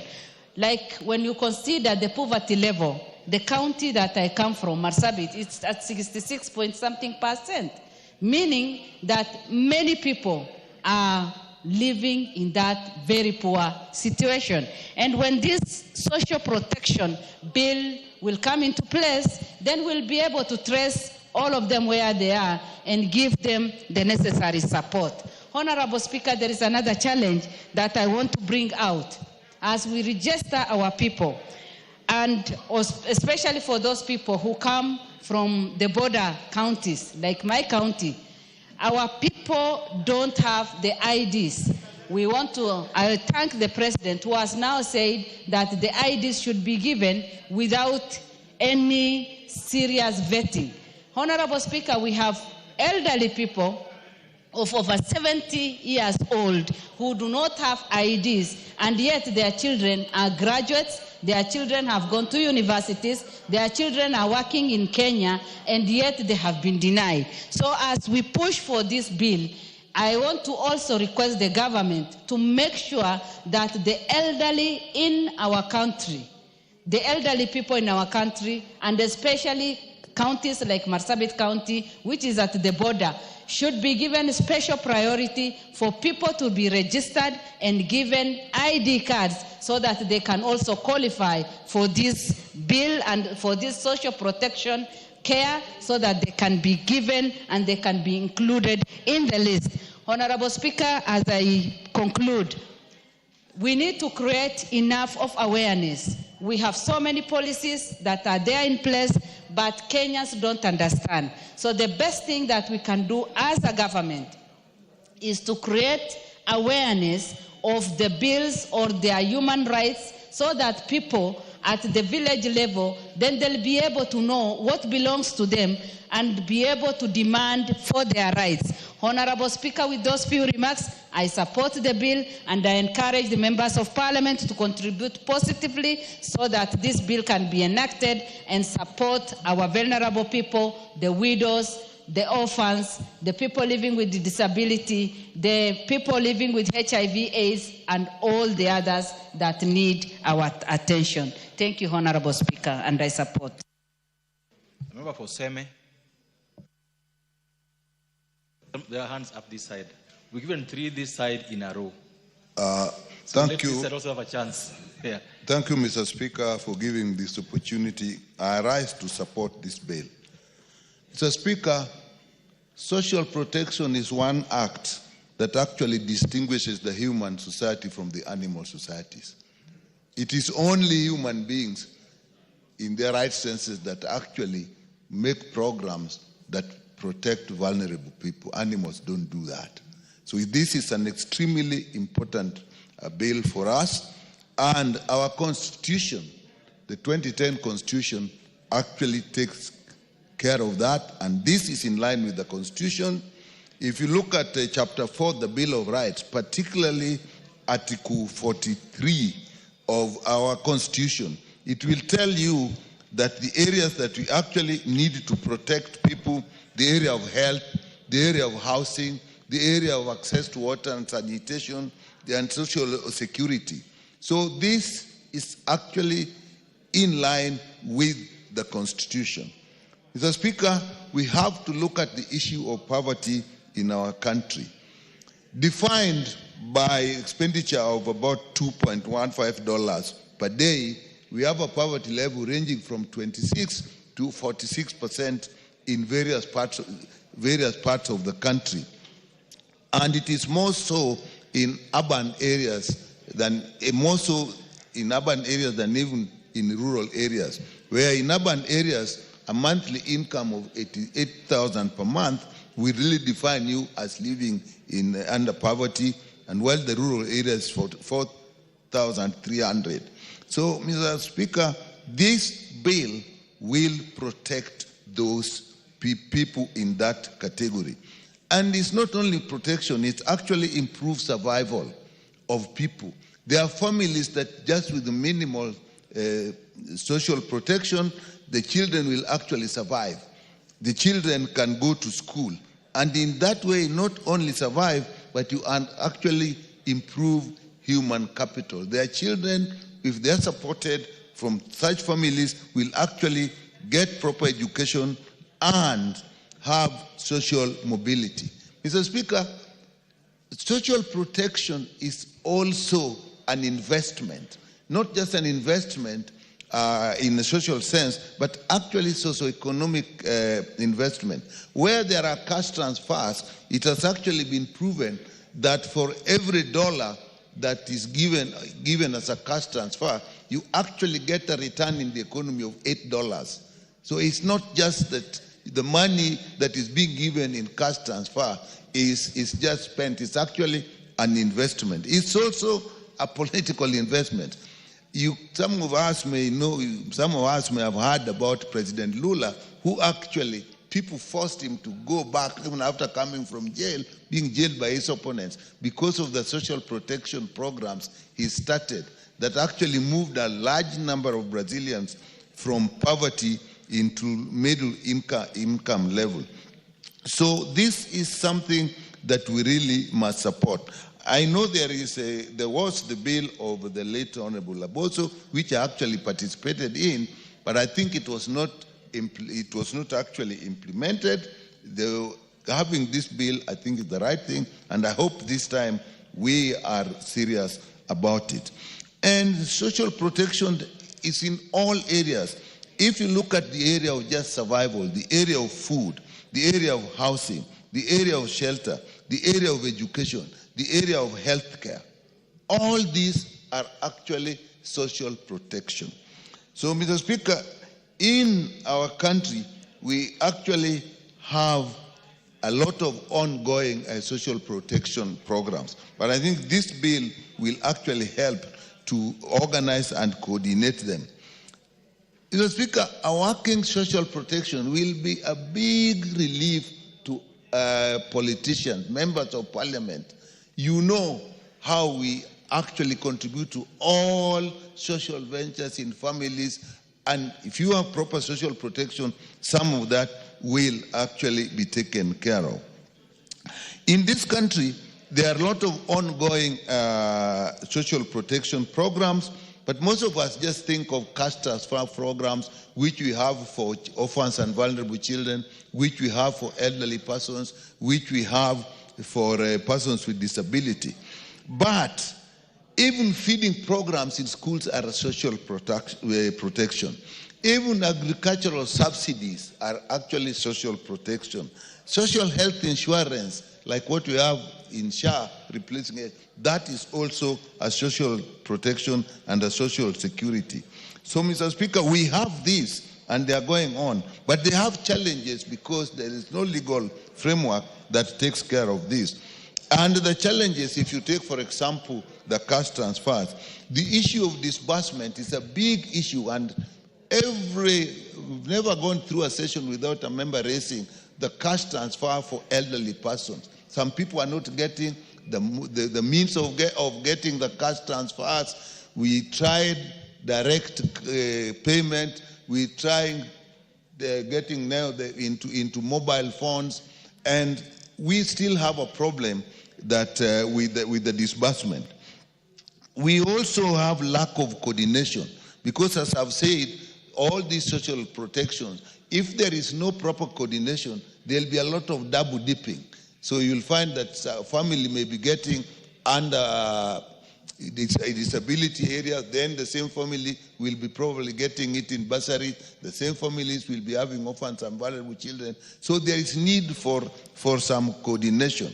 And that's a big challenge in the social protection programs that we have. There is the issue of just pure theft and grafts, because if it's not properly organized, now in cash transfers, there are people who are helping the persons that are the recipients. And these people themselves actually do steal from these people. Even the officers that are actually running this program. Even the banks, some money even get lost in the banks. So again, there is need to do that. There is also the problem, we don't have an exit programs, because in some cases of social protection, people can actually, like orphans and vulnerable children, there's an age which they reach when they should exit. Even families, you do not only give social protection if it is cash transfer, there are social protection that should actually be income generating, on which people are placed once they start getting cash transfers. So people actually, I was involved in these programs, we reached situations where when mothers and women groups were actually given social protection, they reached a point when they say, actually, I've now started my own business, I now actually don't need this, and you can give it to, we don't have that now, so that it seems to be forever and ever and ever, and we don't exit people from these programs. So we need to look at that. Also, we don't have the systems of responding to socioeconomic changes.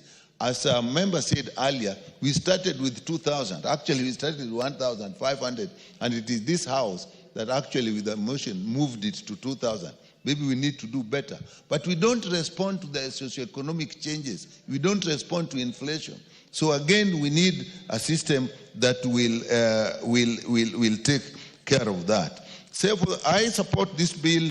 It actually addresses the very important issues that I've been talking about. If you look at clause 5, it actually addresses Article 43, the issue of equity, inclusivity, justice, problem of discrimination, right-based approach, access, and so on. So that this bill actually is very appropriate. And if you go to clause 7 of the bill, it establishes a board. And if you look at the functions of the board in clause 8, Mr. Speaker, you will find that it will design, implement, monitor, and evaluate social protection interventions and programs. It's also going to create a registry. It's also going to coordinate this. So this bill actually is a bill that we must appeal to our colleagues to actually support this bill. And when it comes to the Committee of the Whole House, we'll make amendments, but it's a bill that we need to anchor our social protection programs on. Thank you, Mr. Speaker. Thank you. Member for Laikipia East. Thank you, Mr. Speaker. And I rise to support this bill. It is timely. And we all note that we have been having social protection programs across. And for the first time, with this bill, there will be order. You will note that this bill, if you look at Section 7, where we are establishing a board, it means that for the first time, there will be order, there will be predictability, consistency, and the dignity of those members of society who are beneficiaries will now be taken care of. When you look at those people who are supposed to benefit, and especially the elderly, these are people who have served this nation. These are people who have laid the foundation of the nation, served us very well, and now they are in that age whereby we need to take care of them. But what is happening these days is that if you look at the societies, the burden that they are still shouldering, the responsibilities, because anything that happens in the society, they are the ones we look upon beyond so that we can have solutions. You get when our young people get neglected or they neglect themselves, end up in drug addiction, they fall back to the same parents that are supposed to support them. You get a society whereby the elderly are now the ones supporting the young generation who are supposed to be benefiting from the young people. You look at issues when accidents happen, and we have issues of disability in the society. Again, you get family members running away from those responsibilities, and they end up with the elderly people. So the issue here, once you look at the issues of disability, the orphaned, and the elderly, they end up lumping up into one thing that the elderly people carries this burden. When you look at members of parliament who have the opportunity to interact with the society on a daily basis, these people called members of parliament and other representatives, they shall be the first beneficiaries of this bill when it gets through. And we make sure that if it are the issues that are supposed to be in order, issues of timely payment, issues of identification, issues of making sure that the vulnerable people in the society get the opportunity to benefit, making sure that they are not discriminated, making sure that there is order.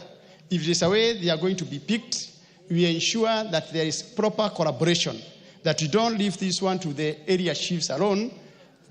Proper teams are set up on the ground to make sure that there is the automatic qualification of the needy in the society. Mr. Speaker, if you look at the mode of payment, cash transfer, again, these are some of the issues that this board must be concerned to ensure that where you come from, you don't suffer because of coming from an area where modes of payment are not friendly to that kind of a society.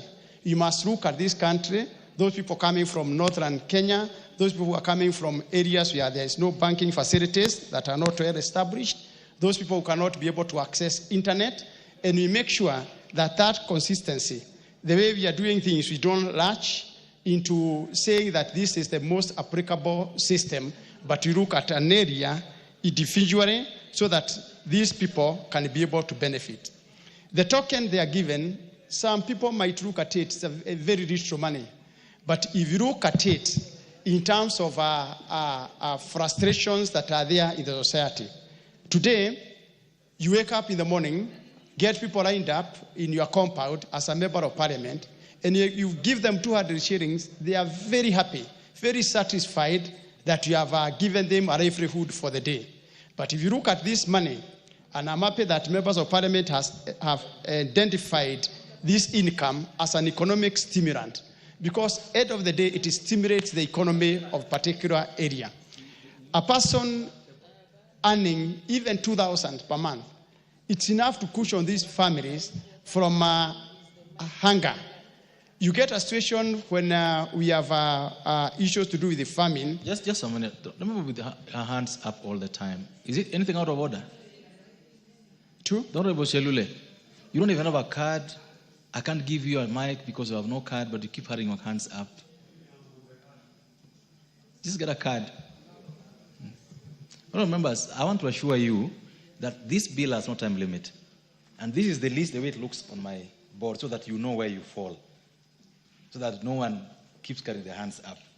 After the gentleman speaking, it will be member for Kwanza, member for Nambale, member for Nakuru, Town West, then member for Runyenjes, member for Nyatike, in that order. That is what appears on my board. And I'll give members the way it appears here. Go ahead. Thank you, Mr. Speaker. We shall guide them accordingly. If you look, you get just to the clerks there. You go ahead. Go ahead. 5 minutes. Thank you, Mr. Speaker. I was talking of the value of the money that they receive. That with 2,000, a family can be able to move on for more than 2 weeks. And this gives them the ability to be able to look at other areas they can have income for the society. Some of these people that we are talking of, Mr. Speaker, needs to be educated, needs good health care, and if they properly manage the small resources, they are now can be able to ensure that they can do savings, to be able to be registered with the chair, and that will also cushion them when to come to other problems. Mr. Speaker, I hope that members of parliament will be able to come up with other issues, other areas that needs to be looked at. We need to be able to expand this social protection fund to ensure that we members of parliament are not taking care of what the country, what the government should be able to take care. Because the interventions that we do are what this bill is now trying to look at. We should not be able to be looking at every problem that faces society. I always pity members of parliament because every responsibility is bestowed on them. Medical care, education, other shocks that we face in the society, and all those add up with the members of parliament. I'm happy that now there will be order. I'm happy that the government is looking at this matter now seriously and hoping that in due time, progress will be made that will ensure that there is proper payment, there is proper identification, there is predictability, and there will be dignity for our people. I beg to support. Member for Kwanza. Thank you very much, Mr. Speaker, for this opportunity to put in my word to support this bill. Mr. Speaker, this is a very serious case. There are very many vulnerable people out there. And it's actually, you go to the streets today, you see the vulnerable people out there. There are those parentless children who are born and thrown to the streets, the disabled, those who have no jobs. And I drive around, I walk around the streets, and I said, is this the Kenya that I am born in? Is it a country that I'm supposed to be part of the leadership of this country? Mr. Speaker, I think we should do something as a parliament today to pass this motion and act on it yesterday, not tomorrow. Because it's so shameful out there that the vulnerables are out there. And even now you walk on the street, hardly 10 meters from one group to the other, you find people who are vulnerable on the streets. And Mr. Speaker, I think we should do something about it. My suggestion is that once we pass this motion, we should be able to see to have even a committee of the whole House to be able to see the way forward. And I can tell you, one of which is that we then, of course, will have the government that we actually oversee,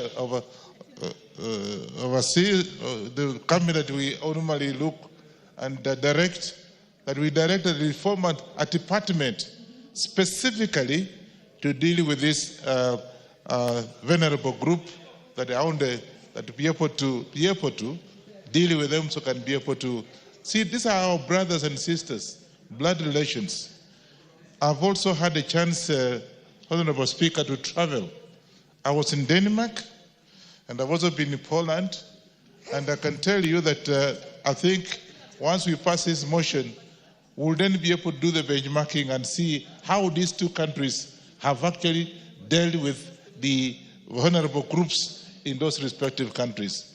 And they have set up a department that specifically dealing with this kind of issue, and I think we are not too far from it. And therefore, we therefore should be able to deal with this case by even doing the benchmarking. Secondly, the infrastructure that currently we are dealing with in our own respective constituencies and areas where we represent the people. I think infrastructure is very important. See, for example, in Nairobi, the area like yesterday, some friend has just mentioned, Madari, where people live in a very bad condition. These are Kenyans like we are. We can't exclude ourselves from this group. And so yesterday, and I couldn't even believe where the whole family actually was smashed by the stones that actually were trampling as it was raining. We have that problem, and therefore we should be able to do something about this and deal with at least even infrastructure to be able to look at the living standards of our people. Because these are people that are with us. There's no difference. Thirdly, we also want to look at the benefits that we can be able to have as we set up a department or whatever it is. It can also be spread in all constituencies of this country, 290 constituencies, and so that each constituency can be able to deal with cases of disabilities, cases of these people who are parentless, people actually the aged that actually do not know what to do, so they can be able to have at least the money that can be transferred to these particular families. And I can assure you that from my own observation, without pointing a finger to an individual, this money that has been given to the cash transfers, Mr. Speaker, you'll be shocked, is part of the corruption in this country. Money has always been transferred properly. It's supposed to be, there was 1 million shillings and I think 2 million shillings. Okay, fine. Once he gets 2 million shillings, a family gets 2 million shillings, it's good enough. But that money sometimes is never reached to the people that are supposed to get the money. I find the money actually somebody signs off, say, yeah, we just transferred the money, and yet the money has not been transferred to the people that are actually supposed to get that money. So I want also to ask the House here today that we pass this particular bill and set up a department, create a department. I don't know in which department, which I think maybe whatever it is, so that can specifically be dealing with this particular issue, as mentioned, so that they can be able to, how people are benefited can be listed. Who are the beneficiaries of this particular one? How do you go about it in terms of infrastructure and the rest of it? Member for Kwanza, this bill establishes a board. There's a board inside this, in the bill. Yes, I'm supporting it. Now I'm just asking if you're proposing for another body, another agency. No. After passing this particular bill, we'll then be able to come up with what are suggestions to reinforce whatever we have said, because it's a very important bill. And I want to thank the person who raised this bill, because it's important. Out here, we're having problems. And you walk out here, Mr. Speaker, you walk even the street now, and you get embarrassed. And you say, are you a Kenyan? When some people run after you, they have not eaten, and what have you? People who slept on the streets, people who actually don't have clothing. So that's what I'm saying. We are, after passing this bill, we'll then be able to look at what implementations can be able to reinforce this particular bill. And I think, the Speaker, without wasting so much time, I want to say that I support this, and I hope and pray that we'll be able to take some of the considerations I've just listed and be able to see that people who are suffering out there can actually benefit from the same. I support. Member for Nambale. Thank you, Mr. Speaker, for giving me the chance to speak on this bill. Mr. Speaker, I can say that this bill is very timely, and is one of the bills that will help protect our vulnerable members of our society, and so that they can ensure that they also realize the provisions of Article 43 of our Constitution on economic and social rights.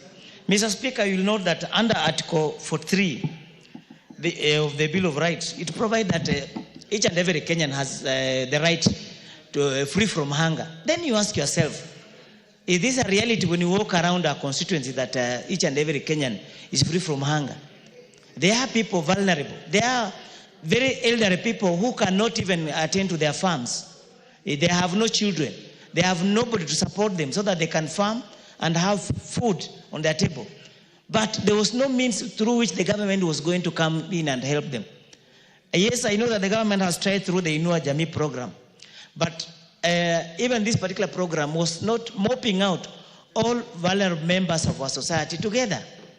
Mr. Speaker, we also have the people living with disability. In Nambale constituency, I know of a family that has 5 children of the members of the family that are disabled, and none of them have even a single wheelchair, Mr. Speaker.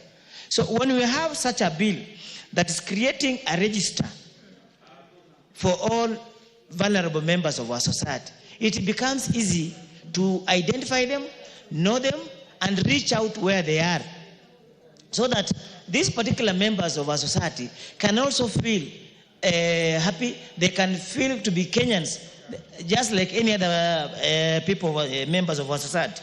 Mr. Speaker, I'm happy, having gone through Section 28, Section 29, I suppose Section 28, that lists the particular groups of these particular people that requires social protection: the orphans, poor, older members of society, person with disability, person of extreme poverty, person affected by shocks. Mr. Speaker, you know that we are aware of the fact that you may come to a situation whereby a father has died, a mother has died, leaving behind children.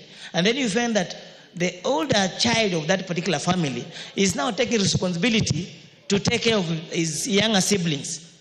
So now, with such a kind of legislation, it will be very easy for us to identify these particular people, so that these particular orphans, they can be given social protection by the government, instead of giving this burden to another younger or equally weaker member of that particular family. Mr. Speaker, we also know that from the Inua Jamii program, we have been having complaints about people who benefit from this particular project. The way the people are being identified so that they can benefit from the project, from the program. But this particular bill, under Section 32, provides for a review. If a member is dissatisfied that he is a person who is a vulnerable member of society, yet he has not been captured in the register. He can apply to the board for review so that the board can consider a decision. If the board still declines, that particular member has the right to move to the High Court for an appeal. These are very comprehensive provisions that are going to ensure that there is no favorism in terms of selecting on who is supposed to benefit in the program or who is supposed to be identified as a vulnerable member of society. Mr. Speaker, also creation of the board to manage the affairs of the vulnerable members of our society is very important, because whatever that was doing through the ministry, it was not easy for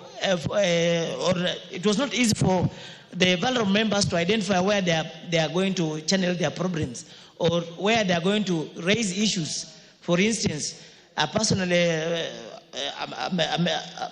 member who is a vulnerable member of society, where he's supposed to lodge his complaints, where he's supposed to lay his appeals in terms of support of food, support of school fees and other things. Mr. Speaker, as members of parliament, every time we visit our constituencies, it becomes a problem because you are faced with all manner of problems. The members of parliament are performing the function of the board that's being now established to protect the vulnerable members of society. Because you will be faced with the school fees needs, you will be faced with the members who have no food to eat, you will be faced with the vulnerable members who have no housing, you will be faced with the vulnerable members who are disabled members of the society without even a wheelchair, and they want support. And all these particular problems, Mr. Speaker, are now being catered for by government, which I'm very happy about, and I strongly support this particular bill so that all Kenyans can realize the provisions provided for in our Bill of Rights under Article 43. It does not just remain a mirage, so that it's a right that is provided for but cannot be achieved by members of society. So, Mr. Speaker, I support the bill. Thank you. Member for Nyatike.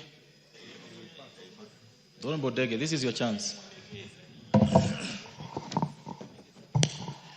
Thank you, Mr. Speaker. Allow me to join my colleagues in supporting this timely bill. In the last parliament, I served in the Labor and Protection Committee, and I could detect there are a lot of loopholes on the current structures we have to support the vulnerable people we have in the society. When you look at the proposal before us, it's clear that there is an attempt to solve most of those issues using this bill before us, and I would urge ourselves as a House to take this opportunity to make sure that we panel beat this bill and ensure that we sort out all the issues which are outside there. As a member representing a constituency, I can tell you the issues we are meeting outside there on people who are very vulnerable. It's very tempting because you'll find yourself to be changed from a honorable member of parliament to be a welfare officer, because the majority of people who cannot make ends meet will always knock at your door because they don't have any way out, but they have to look for you as a leader to help them solve their personal issues, which I think this bill can help to cure, so that we have a way of making Kenyans be dignified.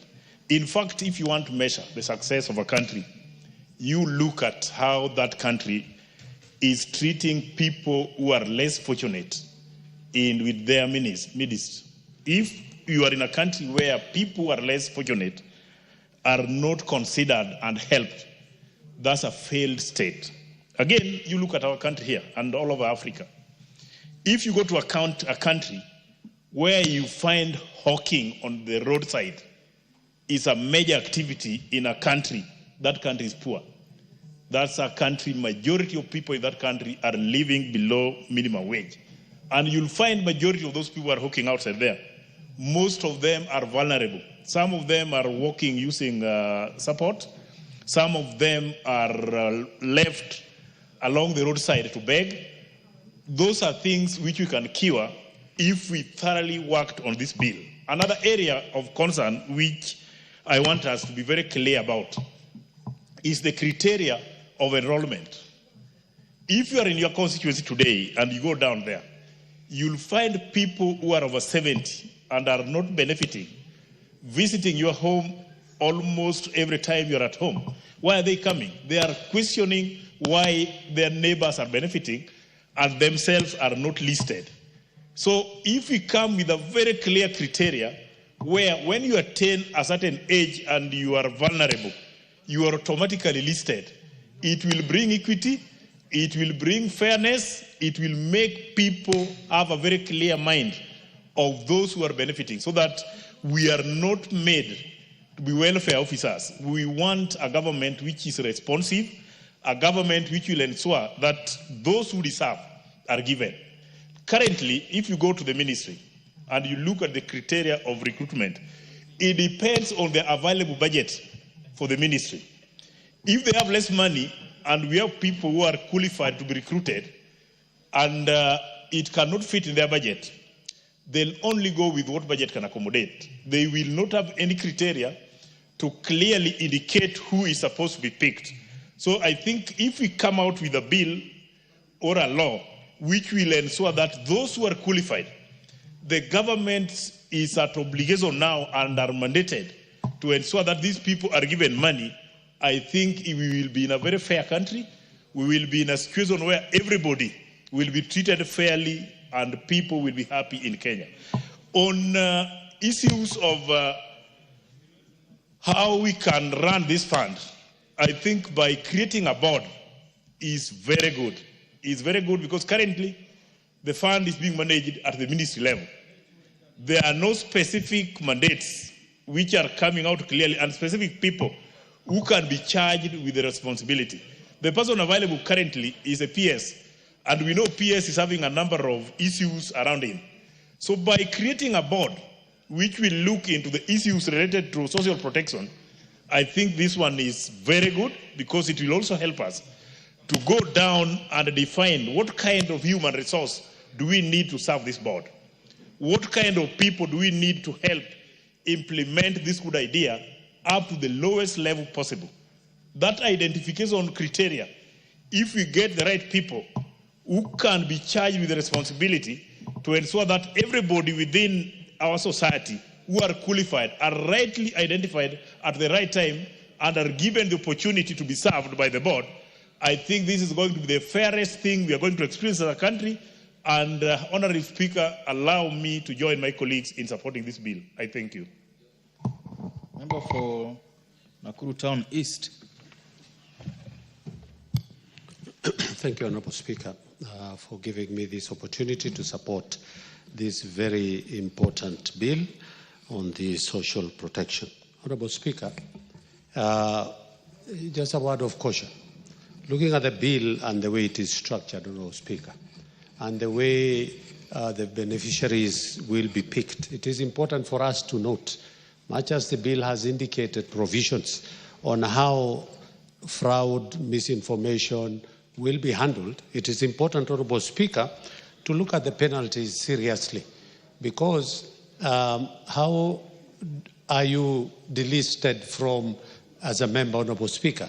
It gives criteria on how your name is removed as a beneficiary, either by voluntary leaving or you're out of the country for over 12 months. Honorable Speaker, that is the area that we really need to look into so that, again, we don't benefit, or even dead beneficiaries who are already long gone, and yet they are still on a list, and the beneficiaries are still claiming that money and not putting it to proper use. Honorable Speaker, when I was looking at the bill and looking at the definition, the older persons are listed as 60 years. We had a discussion this morning where we were taking tea there, and they say, no, for you to benefit, it must be 70 years. And I am glad that the bill has now clarified that it is the older persons, because basically these are the most targeted population of this program. So 60 years, Honorable Speaker, for older persons as beneficiaries of this scheme, Honorable Speaker, will go along. The implementation, Honorable Speaker, is very key and well explained in the Act, where it talks about equity, social justice, things that has always been forgotten. In the past, you would find some provincial administration, particularly the chiefs, are the ones who are given that responsibility to go and identify, for them only to bring people who do not deserve. So the implementation of this goes towards people who are benefited, and now the inclusiveness, non-discrimination and participatory. And I think that is a key, Honourable Speaker, for us to be able to identify. Honourable Speaker, if you look at the clause 6, talks about the county government involvement. In Nakuru, for example, we have a place called Arms House. It is a place where elderly people are taken care of by the county government. It talks about how then do we bring on board county governments in this program. And it talks about the county government, different county governments will come their own legislation on how best can they ride on this act to be able to make their own legislation, so for them to be able to handle social protection matters. And in Nakuru, for example, it used to be very vibrant when we used to have the municipalities. But as we are talking now, you will find only 3 or 4 wazees who are there, even sometimes lacking. So it is important, the involvement of county government, by even including them as reps in the board, because I think we have one vacancy that is left for county governors to be able to bring their representation in the board so that they can be part and parcel of this very important issue.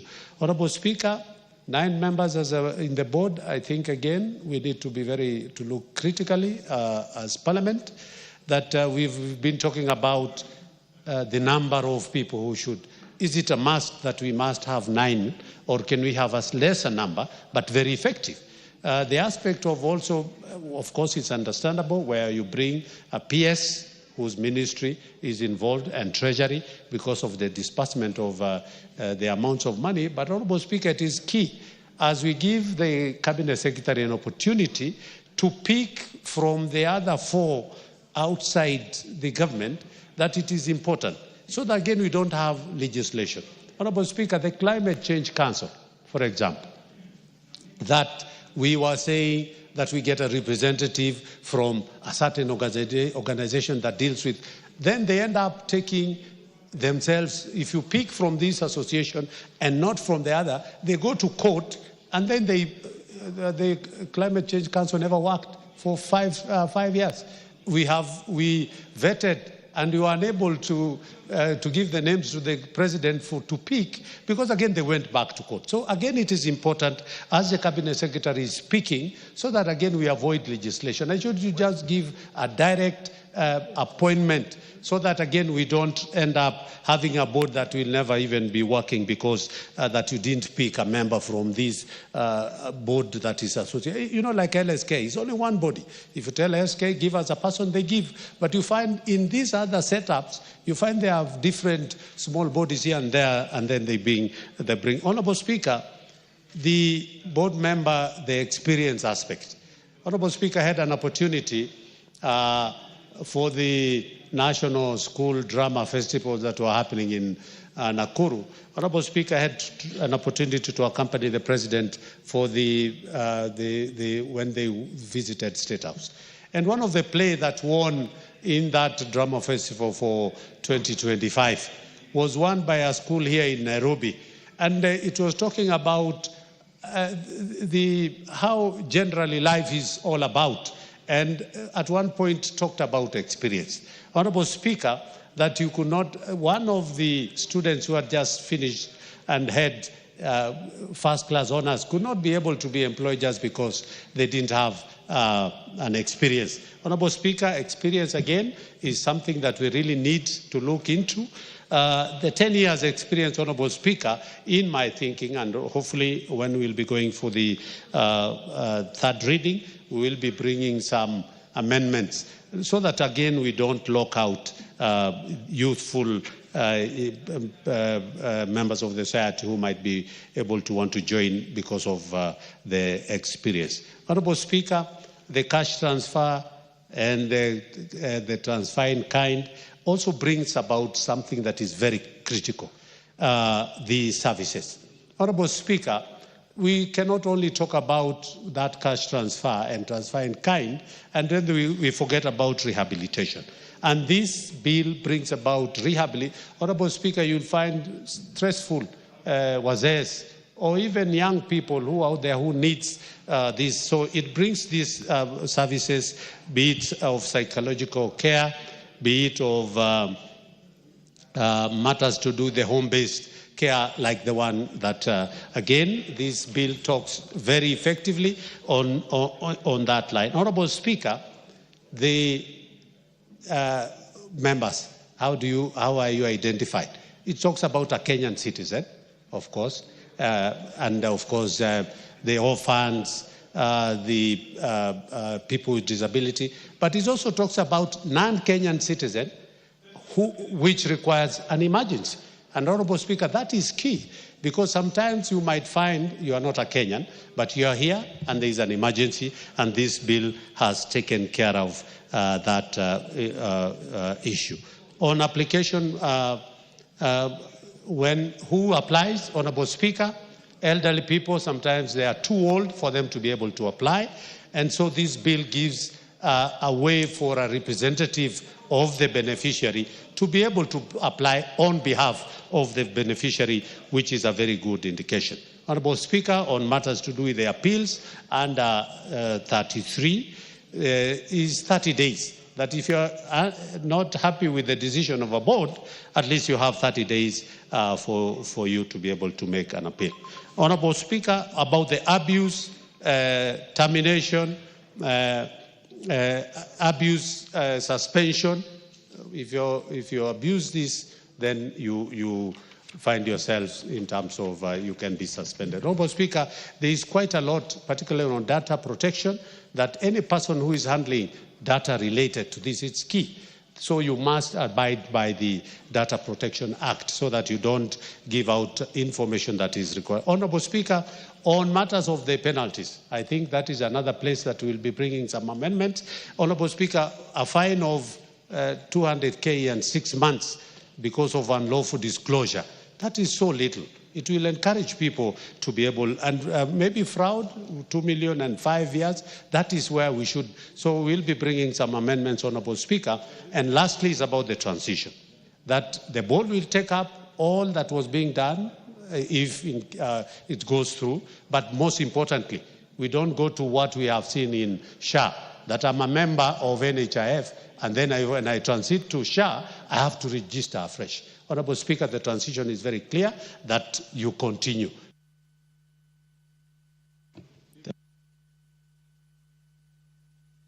Member for Unyenjes. Thank you, Honorable Speaker.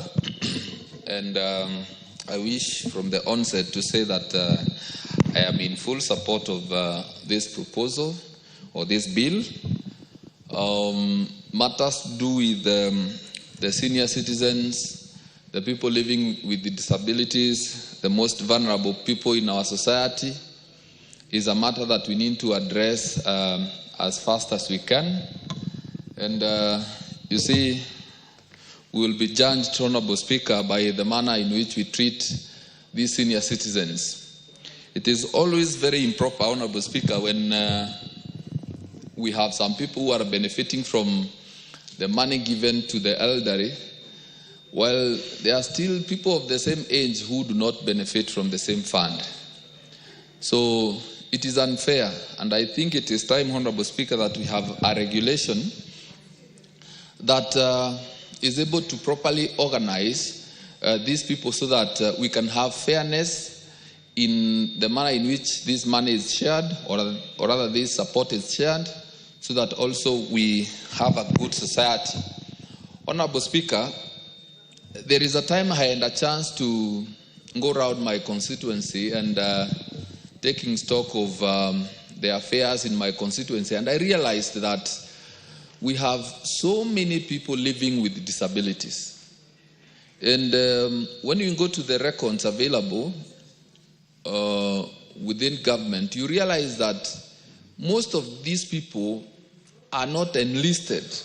So there is no support that they get. They are hidden in some places. in the rural areas and some in the urban areas. Many of them are not even able to access any form of education or training. And most importantly, they don't get any support from government. And I believe it is because, first of all, statistics on the number that we have of these people is rather unknown. So I would support this bill so that we have a registry of these people, so that in every constituency, in every ward, in every sublocation, the government of Kenya is able to tell how many people deserve the assistance. But going to what the Honorable Kionjori said, Honorable Speaker, even as we think of how to support these senior citizens and those that deserve this form of support, it's good to think of how we can support them to have extra income, because I do not think that it is sustainable, because the money that we give them is money drawn from the taxpayers. It is the people of Kenya that contribute this money in form of taxes. How about if we are able to enable or facilitate these people to make some extra money from what they do? Because you realize that a number of them have some pieces of land where they can do some basic farming. They can keep a cow, they can keep a goat. Some have some few coffee bushes, some have some few tea bushes. How about if we ensure that they can get more money from what they do? Yeah, like we acknowledge that the government of Kenya, or rather Kenya Kwanza administration, promised that milk will be sold for not less than 50 shillings. Yes, while that is happening, we also take notice that we are buying animal feeds at a very high cost. So the benefits that we are getting from selling for 50 and above, that is being taken away by the high cost of animal feeds. How about if we are able to address such, so that those people who can keep a cow, a goat, or can do some basic farming, can keep chicken here and there, are able to supplement their income? Because it is not sustainable if a lot of people in this country become independent. So even as we think of having a legal framework to assist these people, Honorable Speaker, I believe it is okay if we can legislate to support these people in a way that they can get extra income. So having said that, Honorable Speaker, I support. The Honorable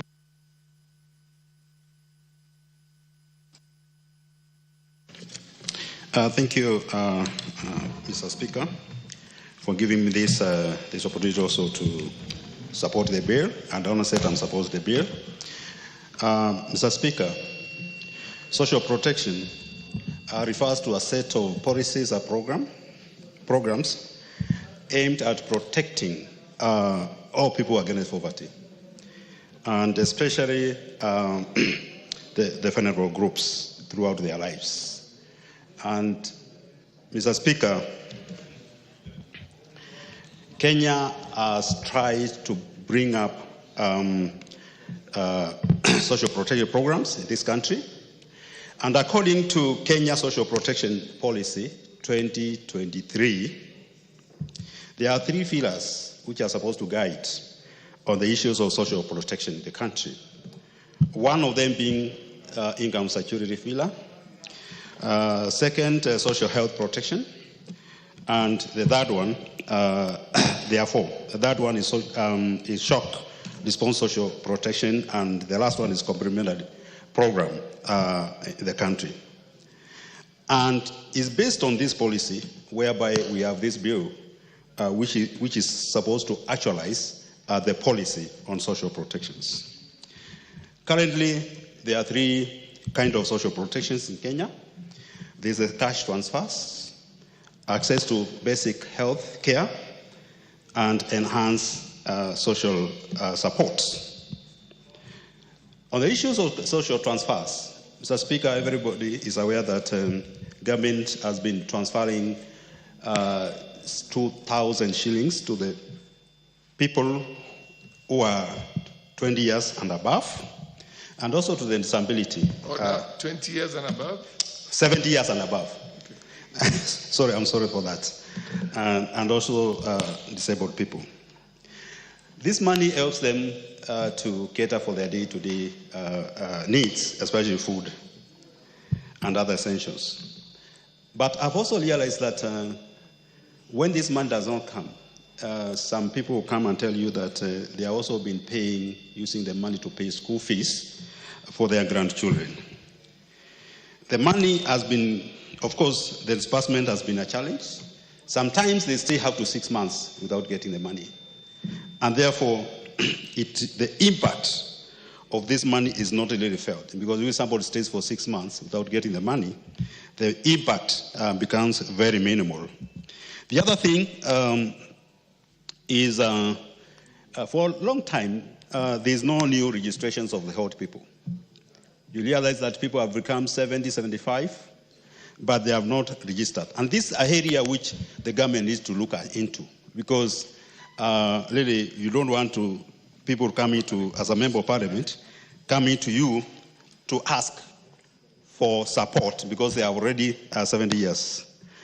Another challenge which is facing this is the inflation. The 2,000 since they registered maybe over 10 years ago, the value of that 2 shillings has declined significantly. So I think the government needs to look for more funds and make sure this money is moved from 2,000 to something like 2,000 or 5,000, which can be significantly be used to help our vulnerable groups. Mr. Speaker, the other one is access to health, to basic health care. And that's where now the share comes in. The share, the she, and all those ones. And before the share, we used to have an SSF, which before we migrated to share. And you know, share has faced a lot of challenges, including registration of persons. I understand they are only, the number of people who have registered, they are, by last week I think I saw, they are 21 million. The people who are contributing to share funds, they are less than 5 million people. And therefore, when it comes to funding and disbursement of that money and the support from the 5 million people to 21 million people becomes a challenge because that money is not enough. Because when we were in Naivasha, we were told every month they are contributing around 6 billion, but the demand is more than 6 billion. Therefore, there's a challenge of that. Mr. Speaker, when you look at our health facilities across the country, they are wanting. A lot of health facilities have not up to standards. They have no drugs. And even the access, some of them are very far from the people who are supposed to be to get health care. Because health care is not about money. Access is about access in terms of finances and the distance.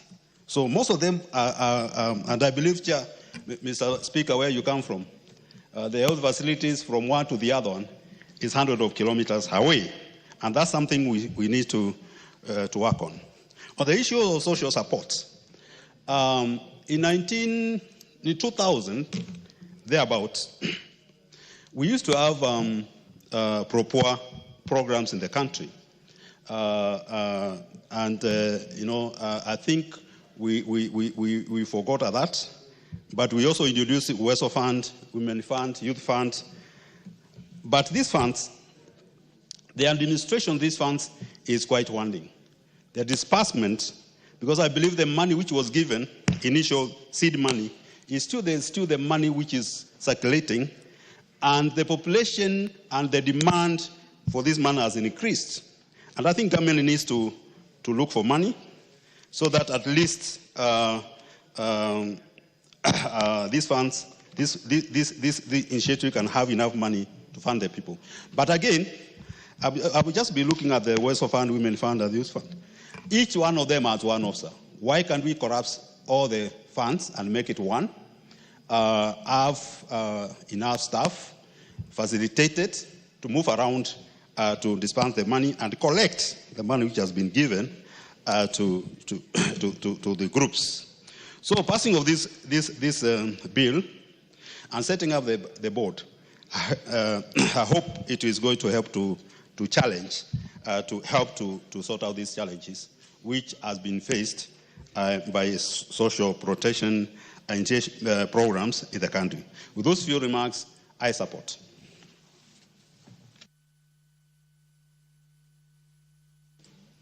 The Honorable Sane Ibrahim, MP for Wajir North.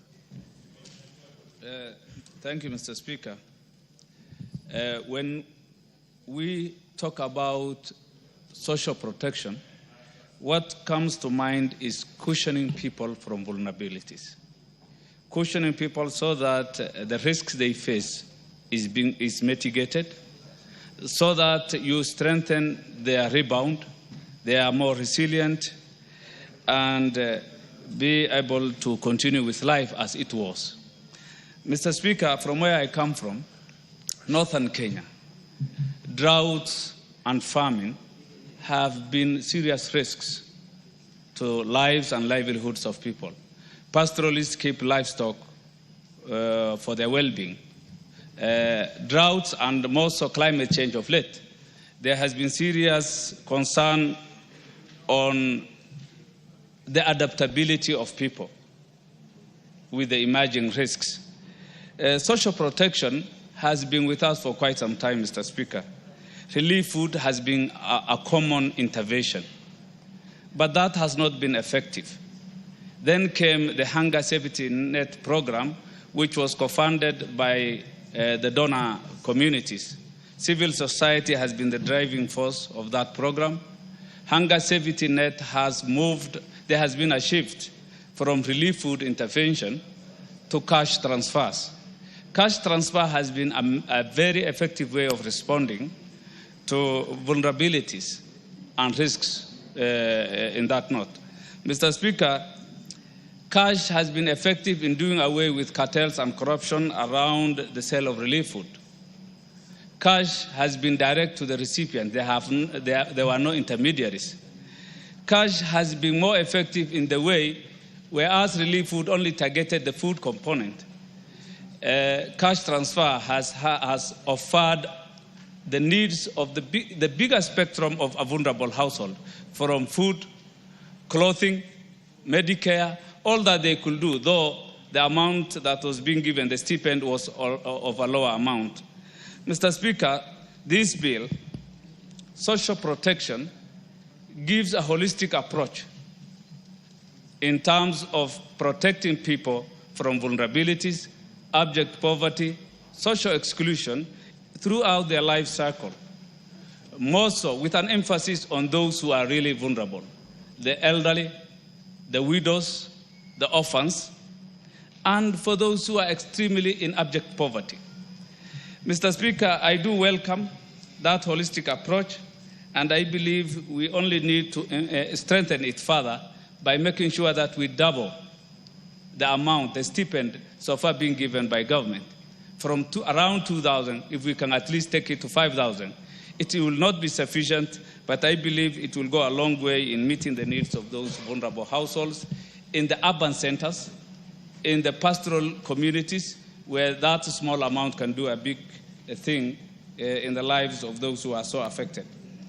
Mr. Speaker, social protection is all about offering a safety net from people who have lost their livelihood.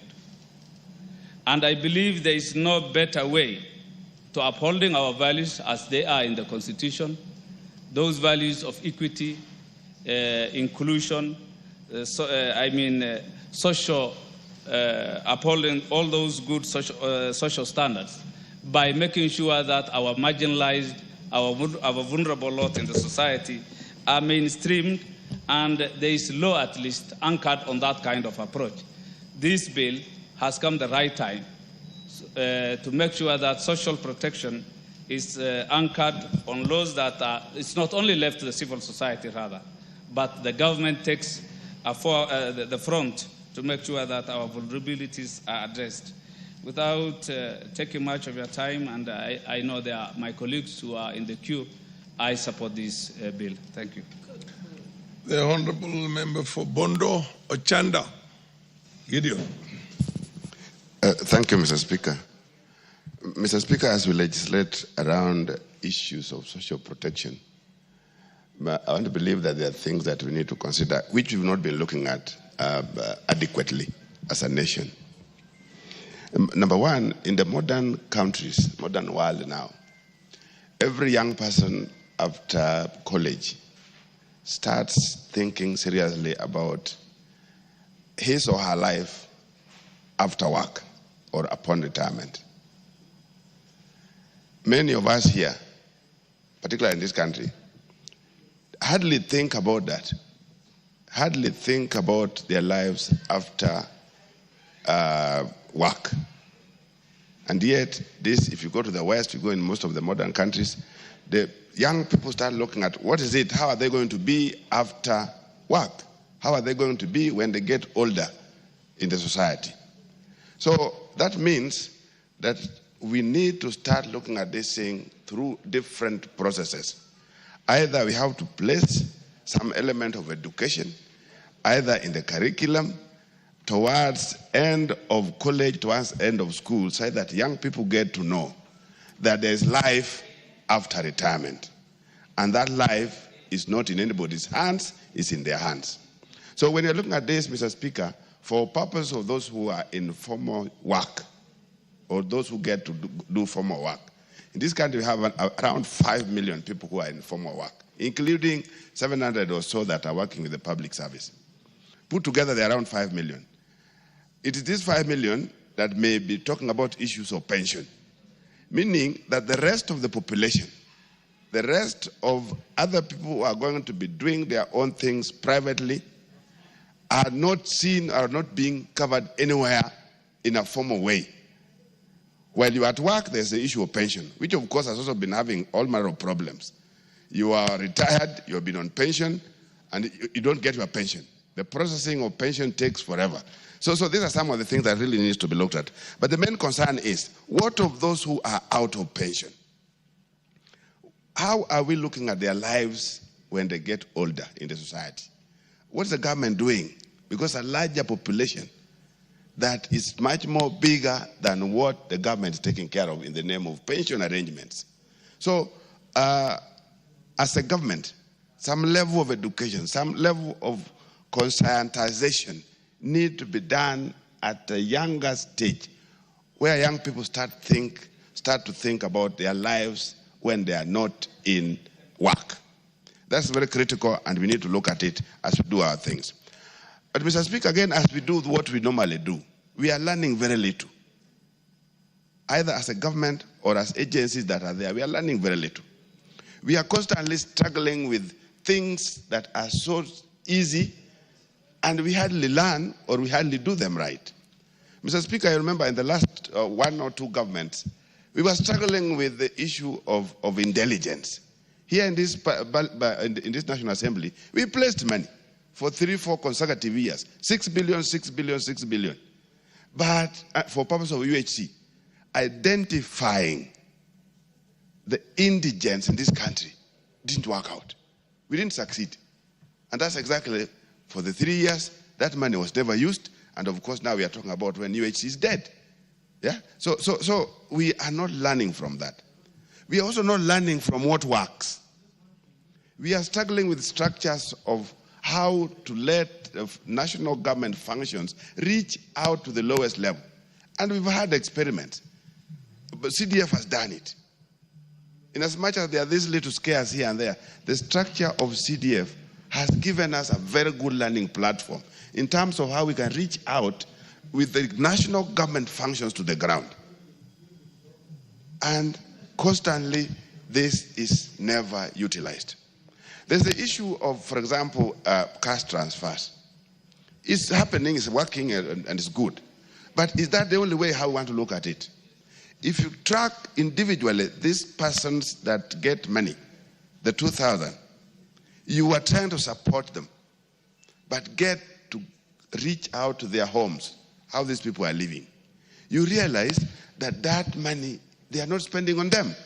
The money is spent on some other younger people, grandchildren, spent on other who are either left for them to support by their sons or whatever. So in the end, what we are calling about, or we're talking about in the name of 2000, does not help these people.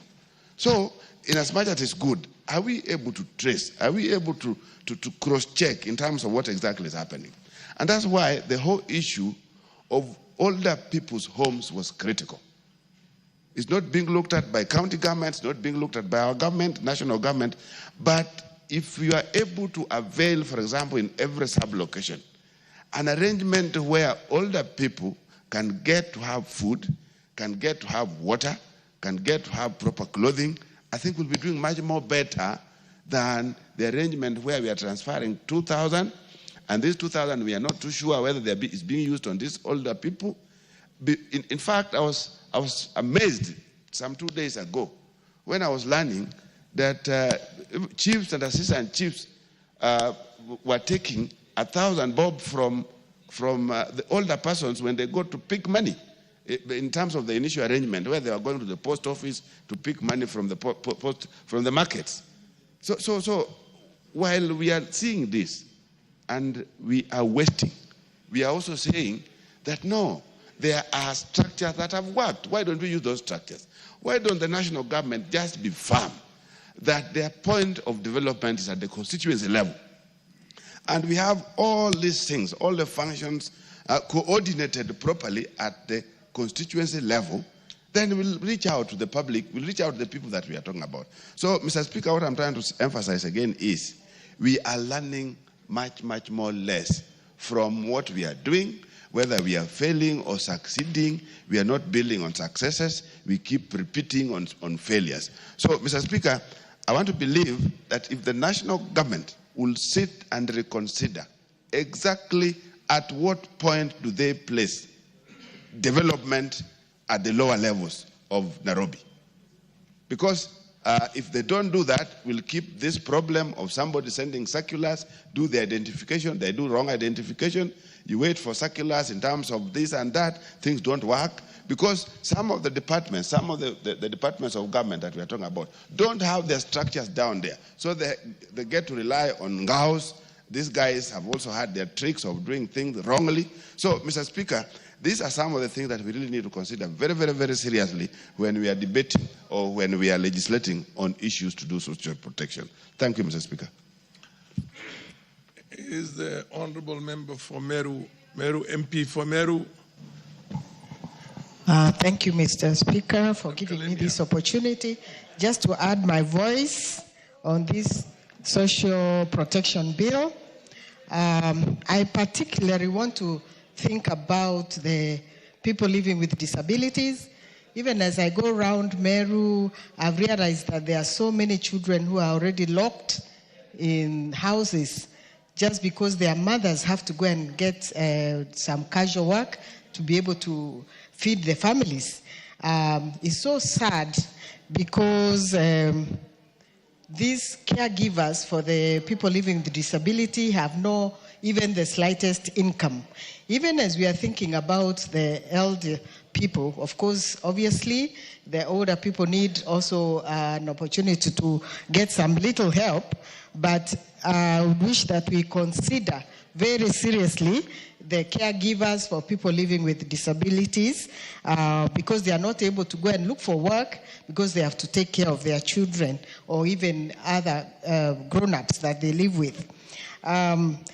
The other thing is orphans. Sometimes in an African setup, we think that orphans are taken care of by their uncles or even their grandparents, but it's not the case.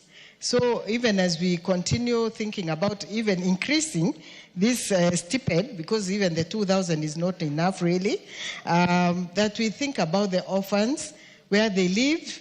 That, of course, is touching on housing.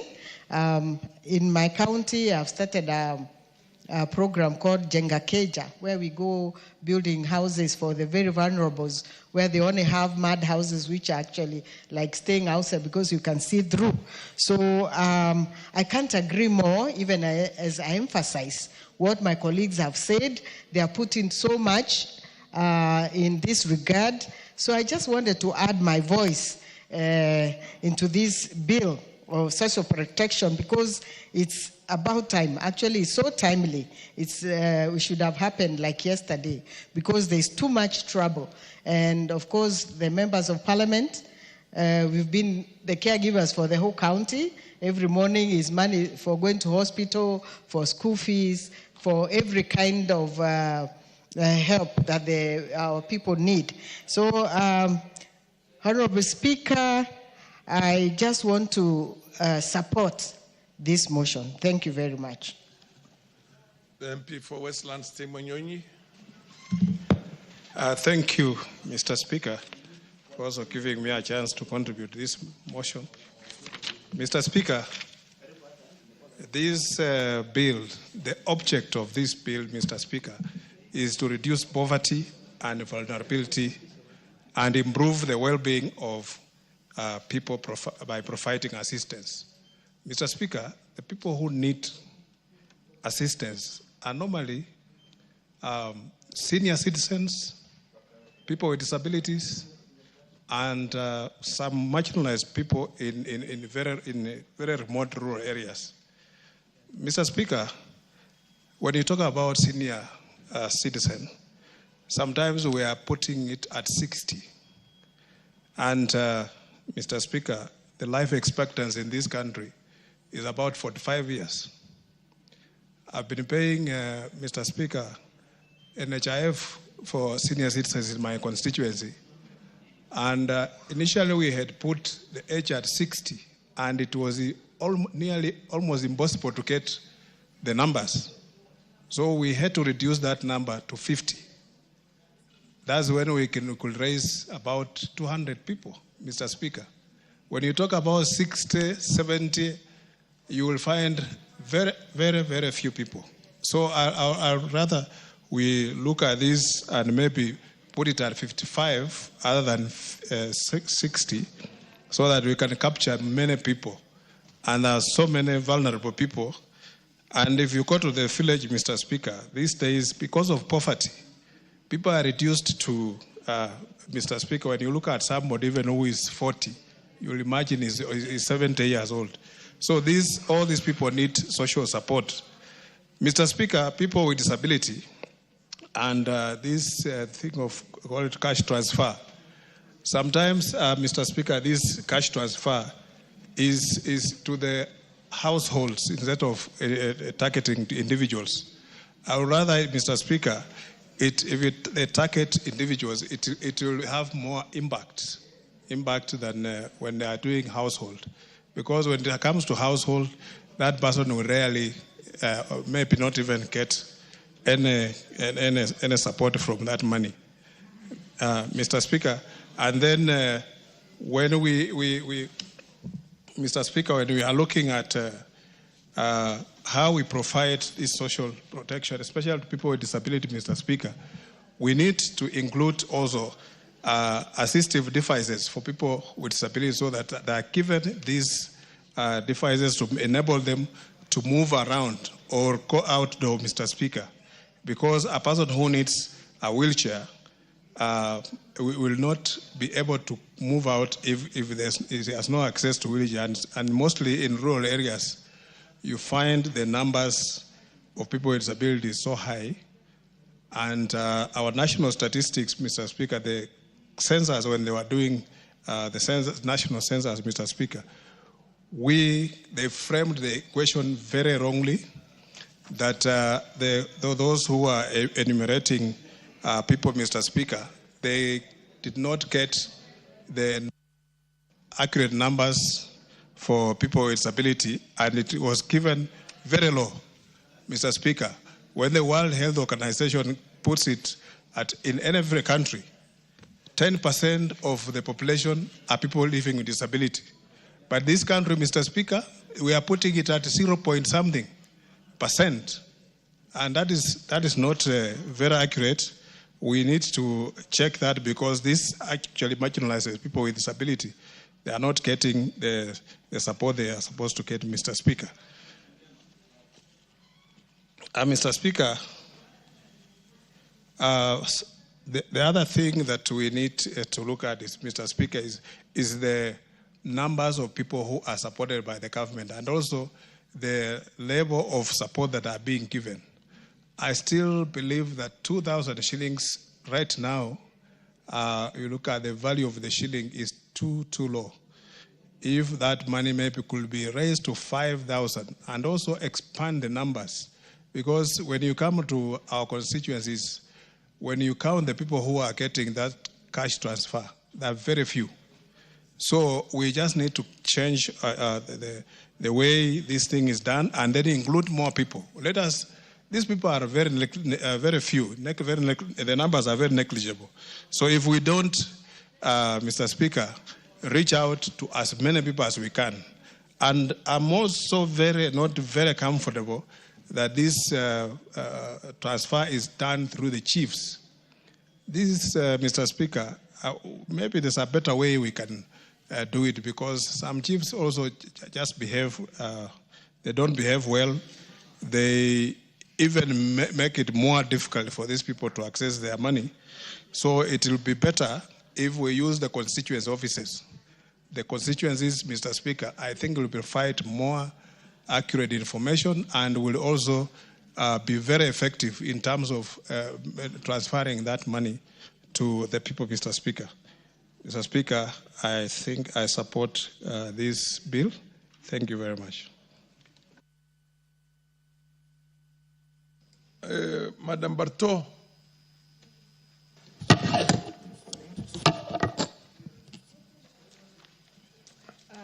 The lady at the back. Thank there, you, Mr. Speaker. Did you put in your card?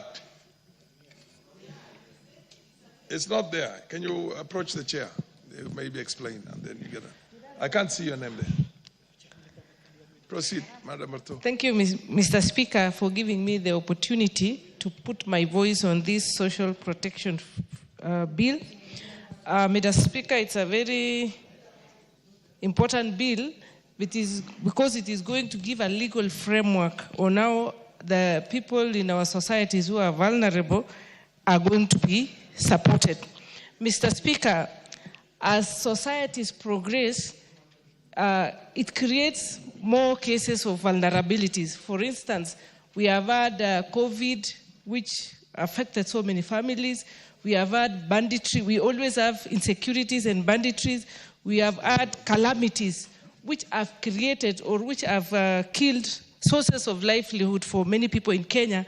And as a result, it is very important to have a bill, to have a framework where our members in society who are vulnerable are protected. Mr. Speaker, very important is the issue of registration. It is important to identify where these people are in the different parts of Kenya.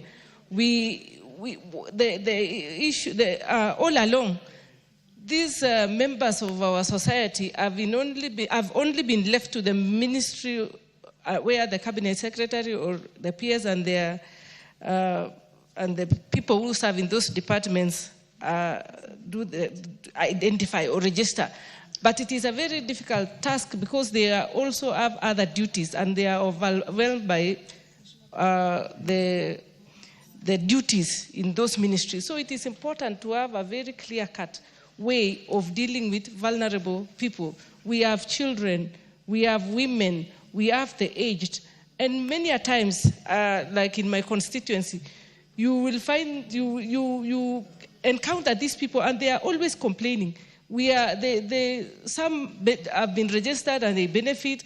Some don't even know they exist. We have widows. So it is important to make it open and clear so that it is not a matter of knowing the chief or knowing the village elder so that you can be registered.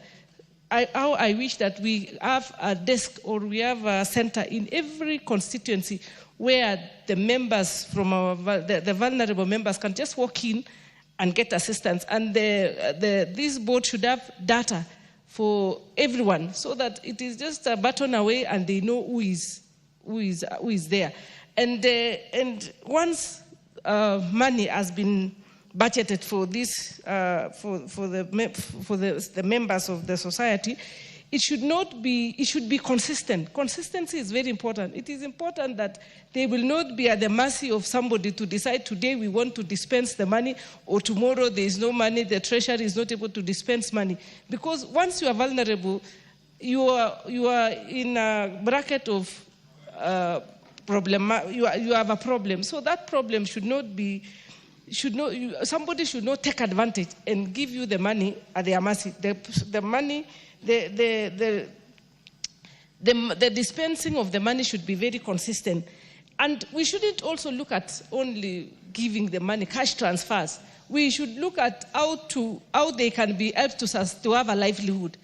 So that it's not just because, government might not be able to dispense every time, but these people can be put in maybe we can have aged care homes, we can have homes for people with disabilities, so that they can come together and we support them as a community, so that it is not about cash. Because sometimes even those who have been able to receive the cash have been taken advantage of by members of their families. Sometimes old people they receive the cash and then somebody else goes to transfer that money elsewhere.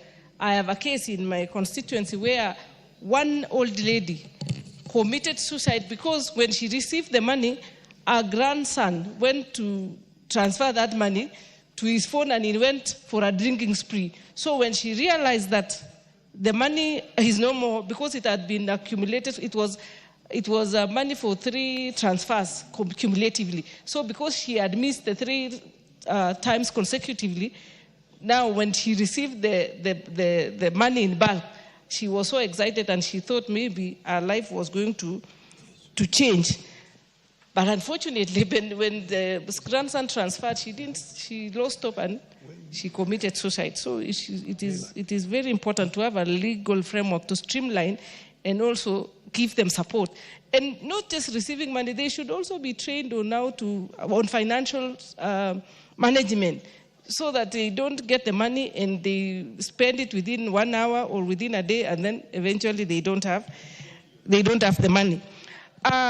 Mr. Speaker, I have an issue on the members of the board, that is on the administrative side. I realize that for you to be a member of the board, you must be having a degree, and also you must have an experience of 10 years. When I read it, I thought about young people. You see, we are supposed to be inclusive as much as possible. Any bill, any body should have inclusivity. So I'm imagining, for one to have a degree in Kenya, you will, if you went to school early, the earliest you can get a degree maybe is 23 years or 21. And then now it adds that you must have 10 years experience. So 10 years experience means plus 10, so you are 33. So I realize that it is going to lock out young people. So I hope it should be revised so that, that element of 10 years experience, especially for young people, shouldn't apply, because it means it is going to disadvantage them. So I support the bill and look forward to it getting operationalized, so that we sort out this problem of people who are vulnerable in society once and for all. Because in Kenya right now, as society progresses, we are creating a gap of those who have and those who don't have, those who are vulnerable and those who are, and the world is very unkind. If nobody holds their hands, they will just be left, and it is our duty as religious people to take care of the vulnerable, because that is the duty which, it is our duty as a government. It is a biblical duty to support the vulnerable. Otherwise, Mr. Speaker, I fully support the bill, and I look forward to it getting operationalized. The Honorable Tandasa, I think if you take as little as time as possible without repeating what has already been said, you will have an opportunity for all the members because there's a lot of interest in this matter. Proceed, Honorable Tandasa. Asante Mheshimiwa Spika. Kwanza nisimame kwa kuunga mkono huu mswada kwa sababu kama ingekuwa ni kwa sisi ambao tuna dini ya Kiislamu, hii ningeifananisha na ule mfumo wa zaka ambao tunasema wale ambao wana uwezo wana jukumu la kuwasimamia wale ambao hawana uwezo. Na hapa ninasisitiza neno uwezo, ambao katika mikataba ya uwezo tunazungumzia mafukara. Fukara ikiwa ni yule mtu ambaye hana chochote, hajui atakula nini, atalala wapi, atakunywa nini. Alafu na maskini ikiwa ni yule mtu ambaye ako nacho lakini hakuimtoshi. Pengine angetaka kula chapati mbili, lakini kwa wakati ule hana uwezo wa kula chapati mbili, inabidi ale moja ama nusu pamoja na familia yake. Huyo ni maskini. Kwa hivyo mswada huu na uunga mkono kwamba unafuatilia ule mfumo wa dini kwamba lazima kama jamii tuweze kuwasimamia. Fedha ambazo watakuwa wanapatiwa ni fedha ambazo ni mapato yetu, ni yale marupurupu, ni ushuru ambao tunatozwa wale ambao tunafanya kazi, ni ushuru wanatozwa wale ambao wanafanya biashara na kupata faida. Kwa hivyo ni mfumo mzuri wa kuona kwamba hawa wenzetu wanaweza kusaidika. Sioni kwamba miaka ni kiegezo. Nikiunga mkono mswada huu sioni kwamba miaka ni kiegezo, kwa sababu upo uwezekano wa mtu ndio kuwa na zaidi ya miaka 60 kama vile mswada unavyosema, lakini akawa na uwezo. Na kwa vile tunajua Wakenya, na hili tumeliona hata kwa mfumo wetu wa ile fedha tunayotoa ya CDF, ijapokuwa CDF basari inatakikana iwe ni ya yule mlalahoi, yule ambaye hana uwezo, lakini inatokea kwamba hata wale ambao wana uwezo bado huwa wanajaza hizi form kwa minajili wakisema hii ni pesa yetu, ni pesa ya serikali, ni pesa ya bure. Kwa hivyo ninahofia kwamba ikiwa miaka ndio itakuwa kiegezo peke yake, basi upo uwezo kwa sababu mtu amefikisha miaka 60, basi moja kwa moja kusema naye anastahili, ambayo italeta upungufu wa fedha ambazo zinaweza kutolewa. La pili, Mheshimiwa Spika, ningetaka kuongezea kwamba pesa hii isitolewe kwa umoja, kwamba kama ni 2,000 kila mtu apate 2,000, kama ni 3,000 kila mtu apate 3,000, kwa sababu tunajua watu wana mahitaji mbalimbali. Kwa hivyo hii bodi kishaundwa kumjulia mtu hali yake ya kiuhalisi. Huyo anastahili 3,000 kwa maisha yake na uwezo wake na familia yake, ni sawa. Huyo anastahili 10,000 kwa sababu ya majukumu alionayo pengine na maradhi alionayo, basi aweze kupatiwa fedha kulingana na mahitaji yake, sio kwamba kuwe na kiwango maalum ya kila mtu apate, ni kama kila mtu ana mahitaji sawa. Mheshimiwa Spika, naunga mkono na asante kwa kunipa fursa hii. Honorable Daud MP for Meru. Thank you, Mr. Speaker. Thank you, Mr. Speaker. Mr. Speaker, I support this bill, social protection bill, but I want to disagree with Honorable Tandasa, because when he talks about others getting more than the others, that will be a way of corruption. So when even the 2,000 which they are getting, in fact, we should now talk about the indigents, they are called indigents, who should be getting more than 5,000, because we should peg it to the inflation of the money which was there when when I first entered Parliament in 2013 during the 11th Parliament. And Mr. Speaker, we need to move it away, the registration. In my constituency, in the year 2014-15, when people were being registered for all people, you will not believe, Mr. Speaker, a lady was brought in a Mercedes-Benz, a big car, to be registered to get that 2,000 shillings, Mr. Speaker. And it was such a shame that she was registered at the end of the day, and she was, okay, she may have been old, but she was well-to-do, and she did not need that money to go to her account. Mr. Speaker, we need to narrow down. In the last parliament, in the 12th parliament, I went to the office of the PS of Labor, Social Protection, PS Marwa. I asked for a list of the people who are getting this 2,000 shillings. You will not believe it, Mr. Speaker. It took 2 years and I never received the list. I went there 5 times to get a list so that I could know who are the people getting it. So there is no transparency in the people who are getting it. The money goes to the banks. Sometimes we are told that 3 months money has not come. So we wonder when the old people who are going to get the money from the bank and they are told the money has not come, and we are being told in Parliament that the money has been released. Who is eating that money? That is what we need to be told. If this bill will streamline that position, and we need to know how to devolve. They cannot be told a whole constituency comes to one place to come and collect the money. You would imagine an old person going on a motorbike, which is sometimes not safe, or them falling, or during the rainy season. How do they make it to the station where the money is being disbursed? Mostly it is in a primary school in my constituency. Sometimes it's elsewhere outside the KCB branch. We need this board, whichever will be appointed, that it streamlines how people are going to get the money. And there are many people out of the net. They need to be registered, because the people who have passed away, how are they being replaced? We do not know.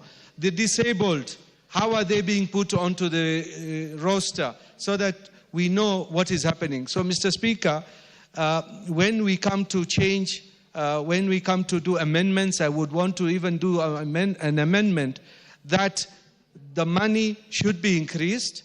And secondly, the mode of them getting the money should be there, because it should go right to the village, and taking them onto the register, putting them onto the register, let it be done transparently, because if you know a chief is when you will be registered. If you do not know a chief, you will never get on that register. With those few remarks, thank you, Mr. Speaker, and I support, but with amendments. Honorable MP for Samburu East, Lekumentari. Lekumentari, Mr. Speaker. Thank you, Mr. Speaker. Mr. Speaker, I rise to support this bill, Mr. Speaker. Mr. Speaker, our elderly people right now and the disabled on the ground are really suffering. And Mr. Speaker, this bill will come and help us to solve some problems. Mr. Speaker, when this social protection was rolled, sometimes I remember, Mr. Speaker, it came as maybe they were giving a trial. And that's why, Mr. Speaker, the startup of 2000, which we know right now, it cannot really help, Mr. Speaker. And Mr. Speaker, people may not know some places in this country. If you look at maybe the way these people are getting money, Mr. Speaker, there is nothing they are getting for sure. And I think we needed a law which can ensure that these people will get what they are supposed to get. If you look at Mr. Speaker, sometimes back, whoever is responsible for this elderly, they want maybe to verify that these people are still alive. But a way of verifying the people is really a challenge, Mr. Speaker. And I think if there is a body and people who are responsible, they will have a way of verifying that these people are alive. Mr. Speaker, in some other places, for example, in Samburu East, which I represent, so many people were left out of this program because they are not able to move to where people are being verified. And I think we needed this bill so that we can at least identify and know how these people can be verified that they are alive. And Mr. Speaker, we are not equal in this country. 2,000, which maybe can help somebody in other places, but there are places in this country, Mr. Speaker, which are very fast. And the 2,000 cannot help even the people they are supposed to help. And I think the intention was good, Mr. Speaker. But the implementation of these social protection resources are not really taken care of well. And I think this bill will help us to solve some problems the elderly and the disabled people are facing in the country. And I think, Mr. Speaker, even the disabled, I realize even the disabled, when you are, the people say you are disabled, you are not allowed even to go and get your funds or the money you are supposed to get, even if maybe you are on a wheelchair, because that time they consider you are not disabled. That you needed somebody to go and sign the money on your behalf. And Mr. Speaker, money nowadays, even your own brother, even your closest person, many people are not really genuine when it comes to money.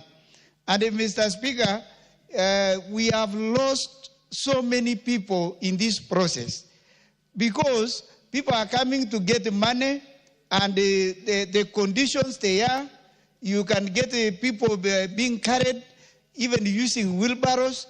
That is a very bad state, Mr. Speaker. And I think this bill will help us so that we can be able to have a body which is responsible of these people. And if really the government wants to help these people, then we need to put these regulations so that the people cannot suffer. Because, Mr. Speaker, 2,000 shillings and like what my brother said, hiring a motorbike. Motorbike in our places, you can hire a motorbike maybe a distance of 70 kilometers and it takes all the money. So somebody will come and just get the money and give to the motorbike, and then again they will run to us that we need the transport to go back home. It defeated the purpose of this money. And I think, Mr. Speaker, this is a very important bill. We need to work because even where people are getting money, for example, the agents, they are sometimes agents, and these people, they may not even know how to write, and they have used the biodata to identify them. Sometimes, Mr. Speaker, the fingerprints do not work for these people. I've heard some of them are told, your blood is very cold, go and take some changa there so that it can, I don't know, but people are being tested, they are going a lot of problems on the ground. And I really don't understand why they have used the finger to identify you, and now the fingerprint do not work. I don't really understand that. But I think, Mr. Speaker, the government should have another way of identifying these people if the fingerprint fails. Because people who have never taken some alcohol, they are told to go and take alcohol so that the fingerprints can work. That is a very bad thing, Mr. Speaker. And I think, Mr. Speaker, there is a lot of corruption even in these funds, that people are being told to give something so that you can get your money. We really need to stop that. And Mr. Speaker, I support this bill. We really needed to pass it so that our people can get what the government intended to give them at the right time and in the correct way. Thank you, Mr. Speaker, for the chance. I support. Abdul Haro, followed by Madam Chelule.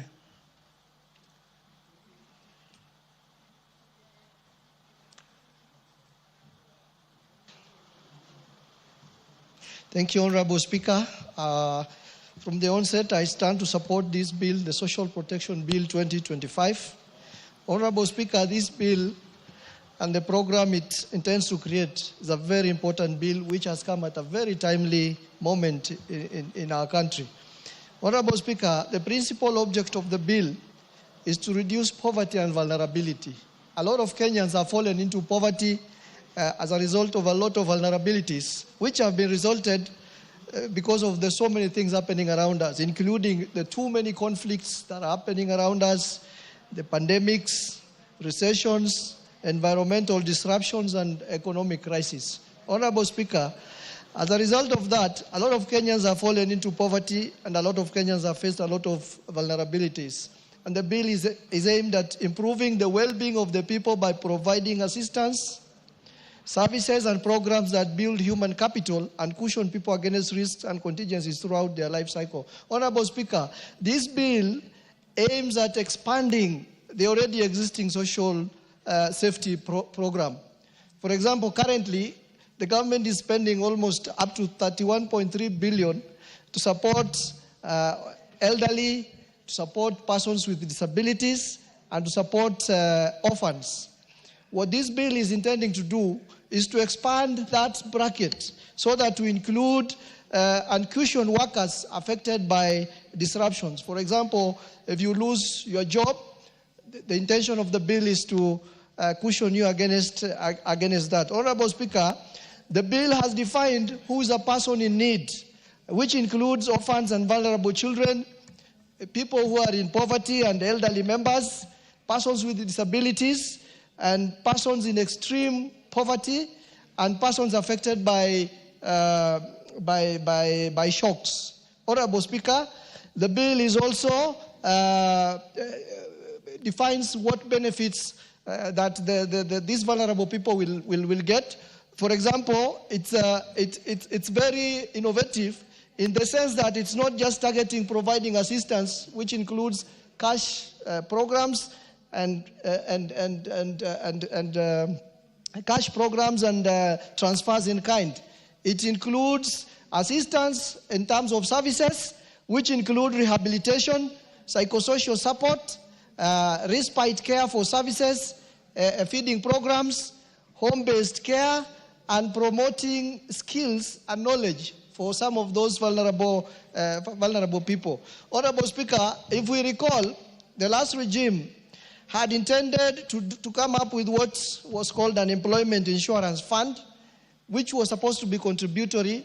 The employer pays part of it, and the workers pay the other part of it. But because of the tax burden that Kenyans are facing, this regime has come up with this innovative idea where it is going to give direct support from the national government. And Honorable Speaker, it will also be very important for Kenyans to know that many countries have a similar system. Like, for example, in Australia, they have an uncontributory social welfare system like the one we are introducing here.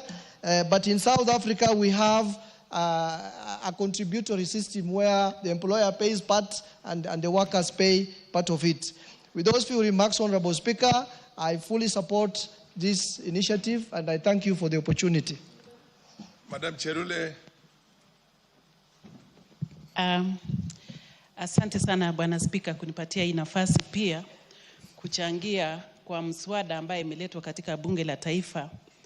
Hii Mr. Speaker ni mswada moja ambaye imenifurahisha mimi kama kiongozi katika National Assembly. Ni mswada ambaye itafurahisha wale watu ambaye wametuchagua.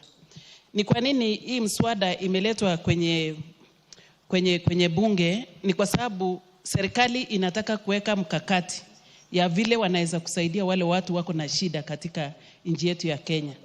Na wale watu watafaidika katika hii mswada ni wale watu wamewekwa imewekwa katika kikundi fulani, kikundi ambaye wasiojiweza katika jamii, kikundi ambaye ni senior citizens katika nchi yetu ya Kenya, kikundi ambaye wanaitwa widows and widowers, wale watoto ambaye wamefiwa na wazazi wote. Hii ni mswada ambaye italeta raha kwa wale watu hawajiwezi katika jamii yetu. Ninaunga mkono, nimesikia wenzangu, waheshimiwa wenzangu wakiongea. Na nikaonelea kwamba hii ni kitu mswada ambaye imeletwa na serikali ni ya maana sana. Hii ndio itapatia nafasi serikali kupeleka hata mafunzo pale nyumbani. Ijulikane nani ana shida na ni nani watatengeneza mkakati ya kujua ni nani atafaidika na mambo kama hii. Bwana Spika, unakumbuka wakati ya uongozi wa His Excellency the President Moi, during that time, wakati huo yeah, watoto walikuwa wakipata maziwa ya Nyayo. Rweda, what's your point of order? Bwana Spika, wakati huo watoto walikuwa wakipata maziwa ya Nyayo. Honorable Rweda Obo is on a point of order. What's your point of order? Naona mheshimiwa hapo amekivuruga Kiswahili. Anasema namna hii. Namna how. Proceed, Madam Cherule, you have a nice tip. Asante Bwana Spika, unajua tuko kwenye bunge, tumechaguliwa sisi tufike hapa. Hakuna kiongozi ambaye anafaa kupeleka mwingine kwa shule. Hii ni Kiswahili yetu ya kule nyumbani na huwezi kufananisha na Kiswahili yao ya Lamu ama ya Mombasa. Proceed. Lakini yale yote ambaye nimesema imeeleweka na watu wangu. Pengine watu wake hawawezi kuelewa Kiswahili yangu. Lakini Bwana Spika, nimechagua kuongea kwa Kiswahili ni kwa sababu ninataka wale watu ambaye walinichagua nikuje bunge hii waelewe na watu yangu wanaelewa. So ile ya mheshimiwa Rweda atapeleka masomo kule kwao. Amenipotezea wakati Bwana Spika. So hii ni mswada ambaye itatengeneza mkakati ya vile wale wanahitajika kusaidiwa wasaidike. Na tena watapata habari kwamba mpango serikali imetengeneza. Kwa hivyo wanaponisikia saa hizi wanajua kama ni wanawake ambaye ni widows ama kama ni wanawake ambaye ni widows na widowers pia kwa wanaume wanaelewa kwamba watapata usaidizi kutoka kwa serikali yetu. Kitu ya maana Bwana Spika ni mkakati ambaye serikali inatengenezea wananchi wake. Na sisi ni tofauti katika nchi yetu ya Kenya. Hao watu ambaye tunaongea juu yao ni wale watu wazee hawana hata usaidizi wa wowote, hata nyumba. Na unajua Bwana Spika, hii mambo ambayo tunaongelelea katika bunge hili ni mambo ambaye imewekwa kwa katiba yetu ya Kenya. Kwa hivyo mswada